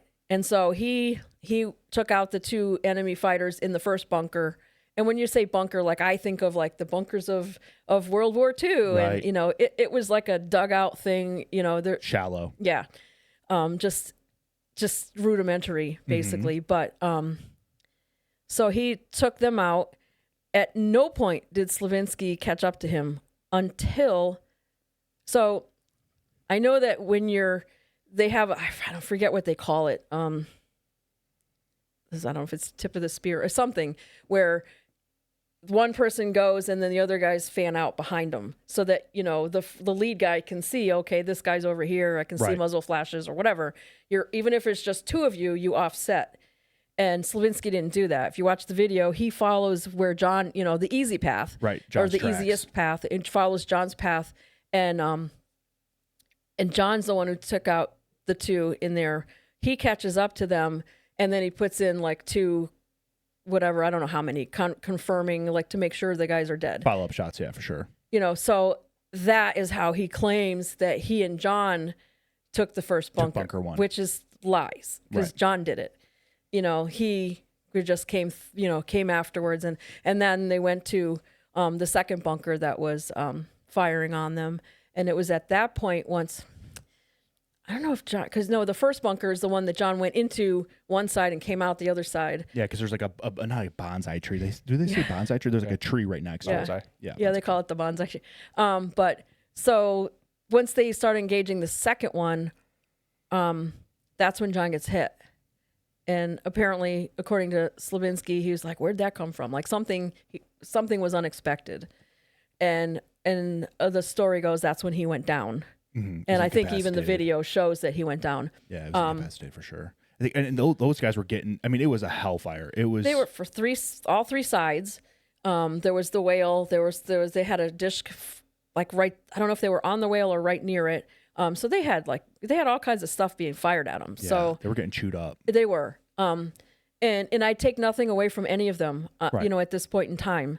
But it's just the things that happened and didn't happen and was claimed that happened or didn't, you know, and it just the lies afterwards. Mm-hmm. So John went down, and when they got off the helicopter and John and Slab went up this way, then the other four split Slab up. is Slavinsky, his the code, team leader, yeah. the code name. And so the other four went in teams of two, you know, different directions, but they never went with John and Slavinsky. And so once John went down, and then Slavinsky went and regrouped with the other four, and they asked, "Well, where's Chappie?" And he's dead. He said he's dead. So I can't say anything about the other guys at that point in time because all they knew was Chapman's dead. So, you know, let's move on. Yeah, I think his statement was he looked over at Chappie, saw him laying there, and saw his rifles on his chest, and he saw like it was the IR laser, but was bouncing up and down to breaths. And when he looked back, because I think there was another SEAL up there with him in the bunker, and I think he took a round to the ankle. That was after that they were up on the boulder. Oh, got you. Okay. Yeah. And then when Slab looked back over, he said he no longer saw the IR laser rising, so he assumed that he was dead. Never went to go check on him whatsoever. Which is complete bullshit. When you go back to what Rob was saying about when they mapped out the mountain, from his vantage point, he couldn't see John at all. Yeah. But I know that there's fog of war. I understand that it does happen, and that, I mean, it's not even in war, like anything. Yeah. You know, like I had an incident happen not too long ago, and you know, I remembered it a little different than my granddaughter. Yeah, you know, so it's like, it's a tunnel vision. It's that adrenaline Right. dump. It's a lot. so I know that it exists, but these guys, this particular group of SEALs, use it as a like, oh, we don't want to talk about that. Let's just call it fog of war. Oh, that was proven to be a lie. Let's just call it fog of war. Yeah. You know, like they use it It's like an scapegoat. right. So I do know it exists, and I do give people grace for that. And maybe some of that did happen, but with all the lies that he changed his story on how he chucked John multiple different times. So that to me is not fog of war. That is, I need to A blatant lie. fix the lie into Yeah. another lie. You know. And I mean, I wasn't there. I've never been in that situation. I've never, well, close to that situation, but not to that, level in the military. I would like to think I would check on my guy, and I would think a lot of individuals in the military serving with their brothers, and they would check too. So there's that's there's definitely a whole mishap. lot. There's a for whole sure. lot to unpack. Right. Sorry, Carrie's dying over there. and I just lost the train of thought. But You guys want to take a quick break here then? sure, Yeah. So before Carrie rudely interrupted us, yes, you're forgiven.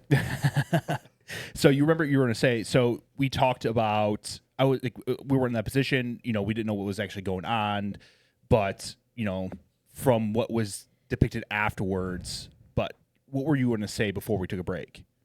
So a couple of things. One was that according to the internet, Slavinsky was one of the ones in the SEAL Team 6 community who helped write their motto or their whatever it is, like, always act with integrity, never leave a man behind. And like everything that happened on the mountain and then the lies that happened afterwards were like so contradictory to what their motto is and one that he allegedly helped write, so I'm just like, yeah, okay, whatever. But so What was the motto? Do you remember? it's like a whole big thing, but it okay. has to do with, always serving with integrity and always, like I said, never leave a man behind. And there's just all these really wonderful things that, if somebody joke you publicly, this is what they stand for. Oh my gosh. And, Right. and this is why people swoon whenever somebody says I'm a Navy SEAL, Right. and I was one of them until now, like having to deal with what I have dealt with for 23 years. And it really wasn't even 23 years. I was kind of, team SEALs for several years I'm sure until you're just Team things America started as well, right? Right, and still Yeah. things started coming out, and people would, things didn't make sense. Even right away, things didn't make sense. But you start after a while, you're going, there's more to this story than what they're telling us. 100%. But anyway, so I would say that the only time that Slavinsky actually told the truth about checking John, because afterwards he changed his story like 2 or 3 or 4 times whenever evidence was coming out, and then he'd have to, oh crap, I have to change my story now. But the only time that he actually probably told the truth was when he called in for the QRF to come in and save them and to pick them up, and he said possible KIA. So possible. Yeah. He didn't know, and That's he didn't bother to confirming check. Yeah. And he was willing to leave John behind without checking. And from his vantage point where he was, either on the boulder or after they got off, he couldn't see where John was. He couldn't see the position where John was. There's no way physically that he would have could just look over and say, oh, there's John's body. That's been proven. Yeah. Yeah. Because of the mapping of the, and the terrain and everything. And Yeah. yep. Could not have seen him.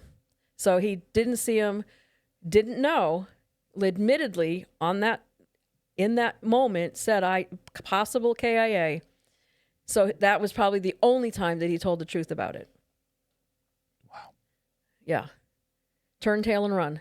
And and they frame it as we not regrouped, but we repositioned.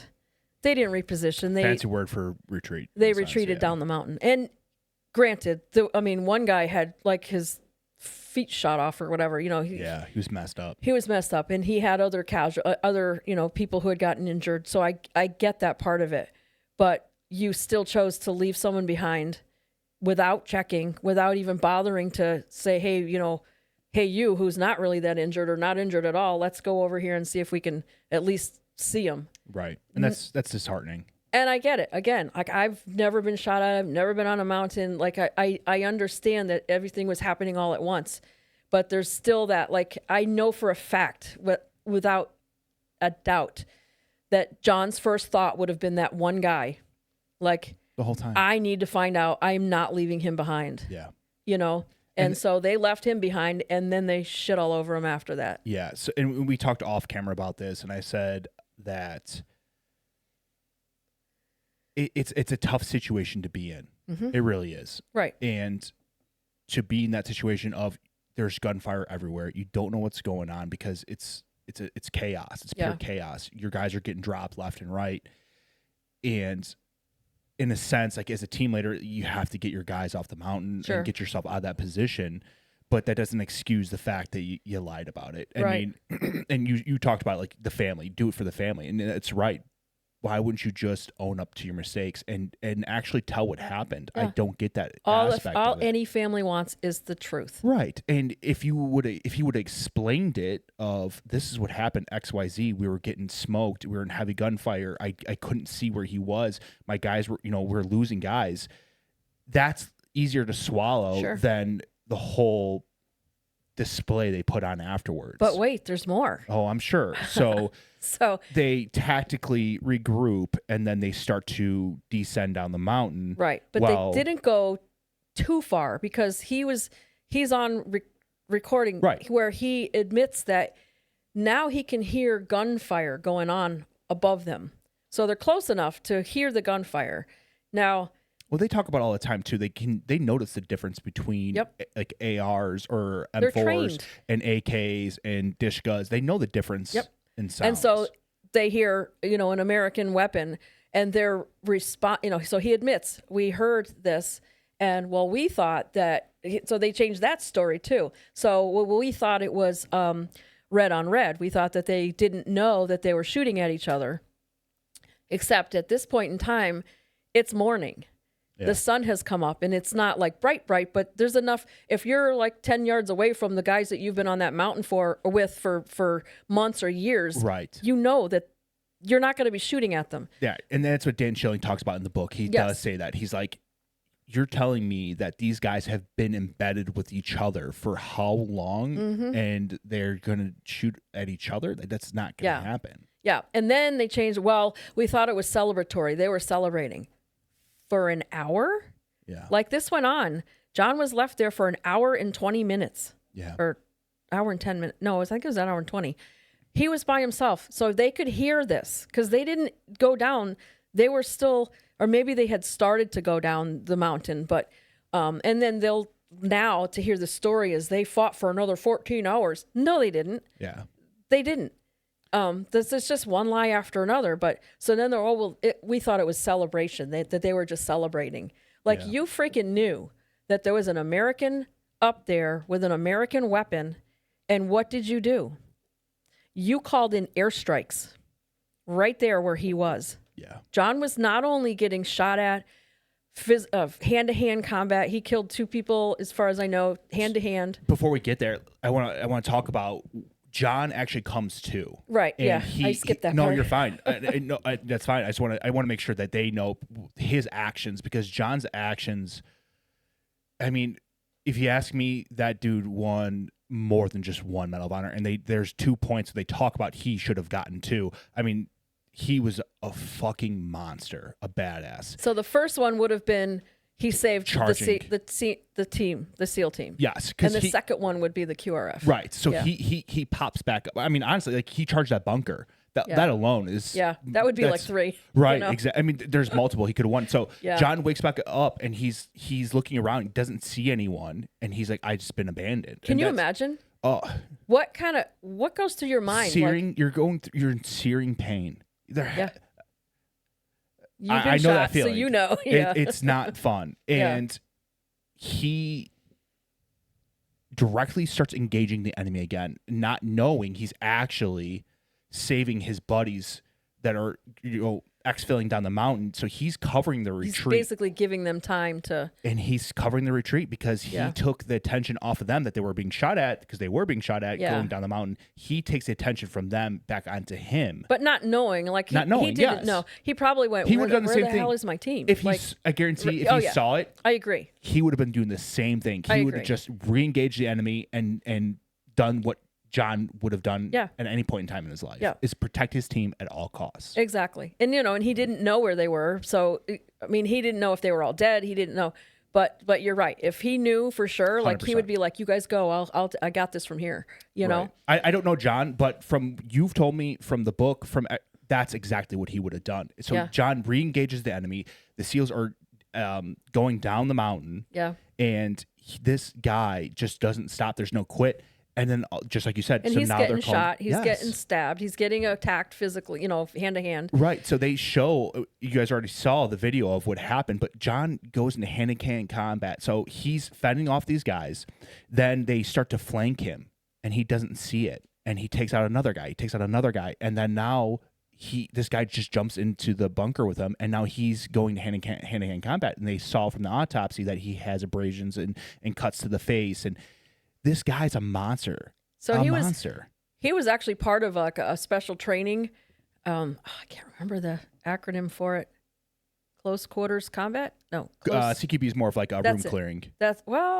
Whatever it was like it was all kinds of things. It wasn't just, it was like hand to hand. Oh, I guarantee. And apparently he did everything he was supposed to do. Well, absolutely, proven. I mean, he survived for an hour and 20 minutes by himself.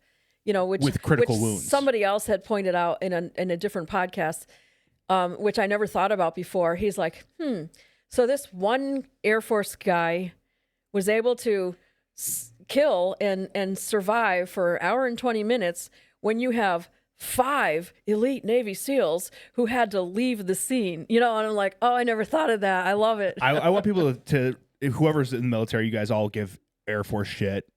I want you to remember John Chapman next time you give an Air Force guy shit, because he was a badass motherfucker. Yeah. Badass. I would have to agree. But, you're a little partial, but I know, right? Even if you weren't, I guarantee you still would agree with me. Oh, yeah. He was cute, too. All the girls loved him. Oh, my gosh. Growing up, they were like, oh, Johnny Chapman. Oh, Chappie, how you doing? Yeah. Too funny. So John is now taking fire from, not direct fire, but the SEALs called in an airstrike on the mountain. Give me everything you got. And I know they're still hesitant. I remember in the book they talked about, there's down SEALs up there. Are you sure? Yeah, are you confirm, positive? are they down? Yeah. And he said yes. Yep. So then they start raining fire, and John they don't talk about it, but I'm assuming they can safe to assume that type of artillery fire, that type of fire that's coming down on that mountain at that point in time is just. It's like, I don't know what the cal is, but it's chest. Like he's concussive. He's getting all these. Yes. Yeah. And he continues to fight. So when you talk to Rob, and you have he's coming on the show. He will tell you at some point in time somebody went, hey, wait a minute, there's another strobe. So John somehow either he's saying that the concussive impacts of those bombs may have like jolted him awake or jolted him back to nobody knows how he came back to us, came back alive, or not really alive, but consciousness. Yeah. But, so Rob's like, yeah, those things would wake you up for sure. Oh, absolutely.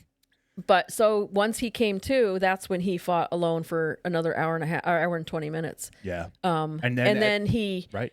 Go ahead. So when he heard, and there's no way he didn't, he knew that the QRF was coming. And they were going to land on the same spot as the other two. So so John actually gets up on the comms, and he's trying to make contact. He's like, any station. This is Mako 30 Charlie. And the only person that could hear him was Jay Hill on another mountain. And he had no idea. He didn't know where John was. He was like, what? He didn't know. Right. Because nobody knew. Again, because of the comms lack of communication. Yes. Because the SEALs wanted to play their freaking games. Yeah. You said it. I was going to say something, but I shouldn't. But you can say whatever you want. I'll be okay with it. They wanted to play fuck games. Yeah. And that's what happened. Yeah. And the communication, there was a lapse in communication, and this is not just directly at SEALs. This is just the individuals involved, because there's a bunch of Navy SEALs out there that do great things for this country, and we appreciate you guys. We do. Let's preface that this ties like directly to that individuals command that made those decisions at that point in time. 100%. And it's always easy to Monday night quarterback. I know that. Yep. So don't take me out of context. Yeah. And I'm not a SEAL hater.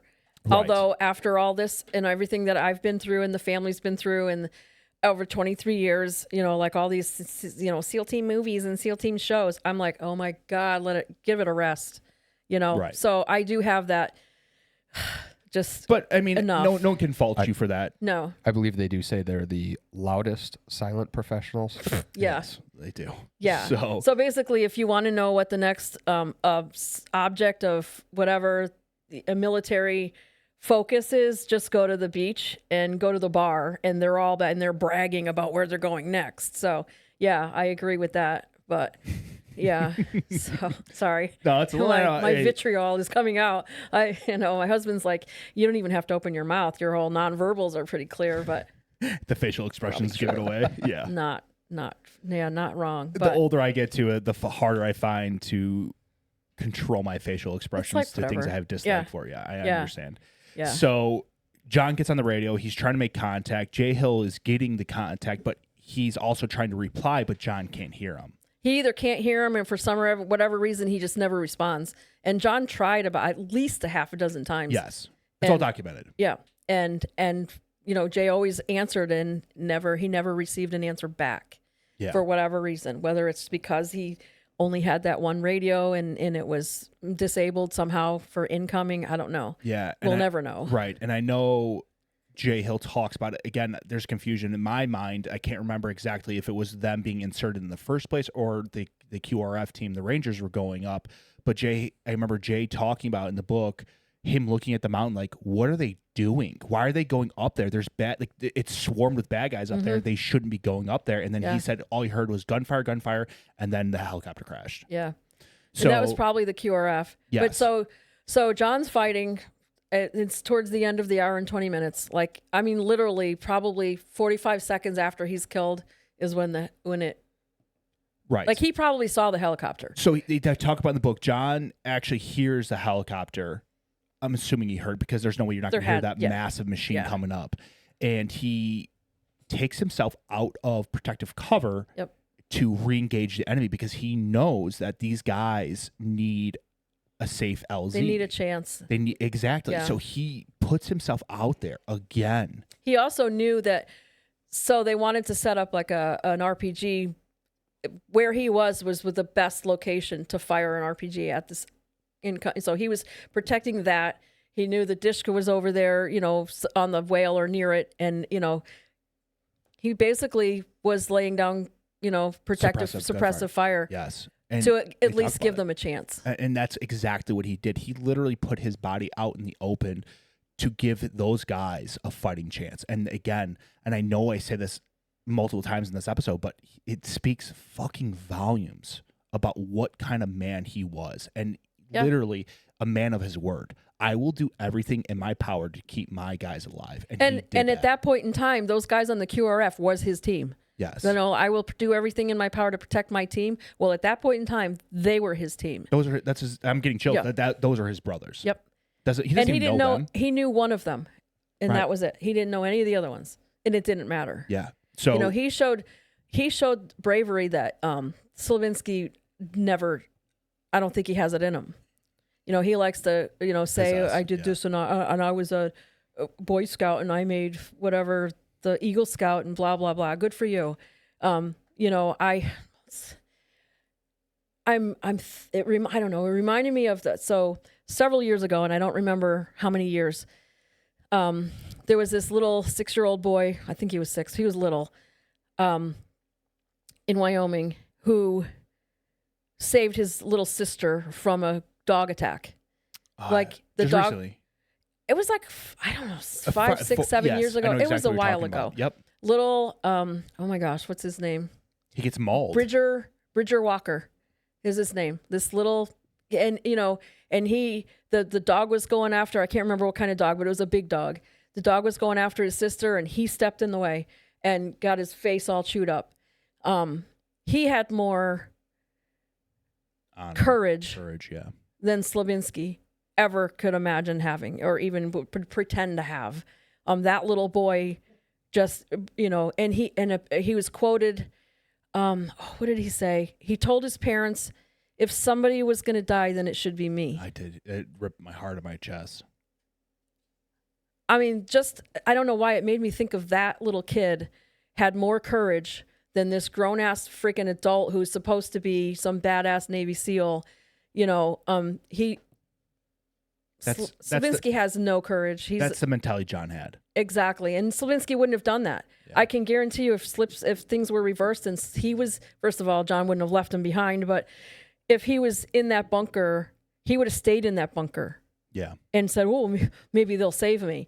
Instead, John threw himself in front of that attacking dog and took it in the face. And he gave those QRF guys an additional chance. Maybe bought him some crucial moments because and those guys, so as soon as they actually crashed as well. Yep. And that helicopter pilot was another fucking badass. He was a bad dude. I think he's the one who got shot in the hand. Yeah, he talked about it. He said he looked down at his hand and his hand was glowing, but what was actually happening was the tracer round was in his hand, burning his hand. Yeah. And those Rangers and those two PJs, Rangers and two PJs. I mean, as soon as they got off the back of that helo, they were getting mowed down. They're being dropped, and they lost. Some of them didn't have a chance. As soon as they jumped off, they got killed. Jason Cunningham was one of the PJs who died. Yeah. He ended up with the Air Force Cross, and I think he should have been the Medal of Honor also, because he was gravely injured and he was still helping. Yeah. But all those guys on that mountain were true American heroes. But none of them had to die because that whole thing didn't have to happen at all. Right. So they lost 3 helicopters and 7 lives. For what? Just because we wanted to be the ones to get Bin Laden and we're great, Yeah. And then they started lying about it from day one. From the moment they got off the mountain, they were lying. And the thing is, they would have gotten away with it if it hadn't been for. So we talk about the AC-130, but before that came out, there was the CIA drone. So the CIA drone pilot was sitting somewhere, probably in like Virginia Beach, all warm and cozy, and was like, "Oh, what's going on over here?" So he started flying over the mountain, and that's how we ended up with the first video that people could see online. Yeah, it's really grainy, and it wasn't until they had this AC-130 where there was like gaps in the CIA drone video, and they were able to stitch them together to get the whole picture and everything that happened. So the first one was the CIA drone video, but if I call sign Wildfire, is it Wildfire? For the QRF? No, for the for the drone. The drone. It might be. That sounds familiar. Wildfire. But they spoke about it. It circled that battlefield for like the entire thing. Yep. So I know when the QRF was up there, they referenced it. Yep. So if they hadn't, if this, I would love to like hug the pilot, of the drone, because if he hadn't, they would never or know she, the truth. We would have known. They would have just gotten away with the lies. Yeah. So before we get into depth about all that aspect, let's finish up with Tucker Gar. So those Rangers on that mountain then controlled and were able to take the fight to them. It was a battle. It was hours-long battle. And initially, so Nate Self was the lead, Ranger for this incoming, whatever, more than the QRF, because once they all came. So none of them knew that John was up there. They had no idea what they were doing. I think they originally thought it was just like a SEAL, right? They thought it was Neil. That was it. So they were shocked when all was said and done, and they go to the bunker or wherever, and they see 2 Americans. They're like, "What happened? What the?" So Nate thought they had killed John.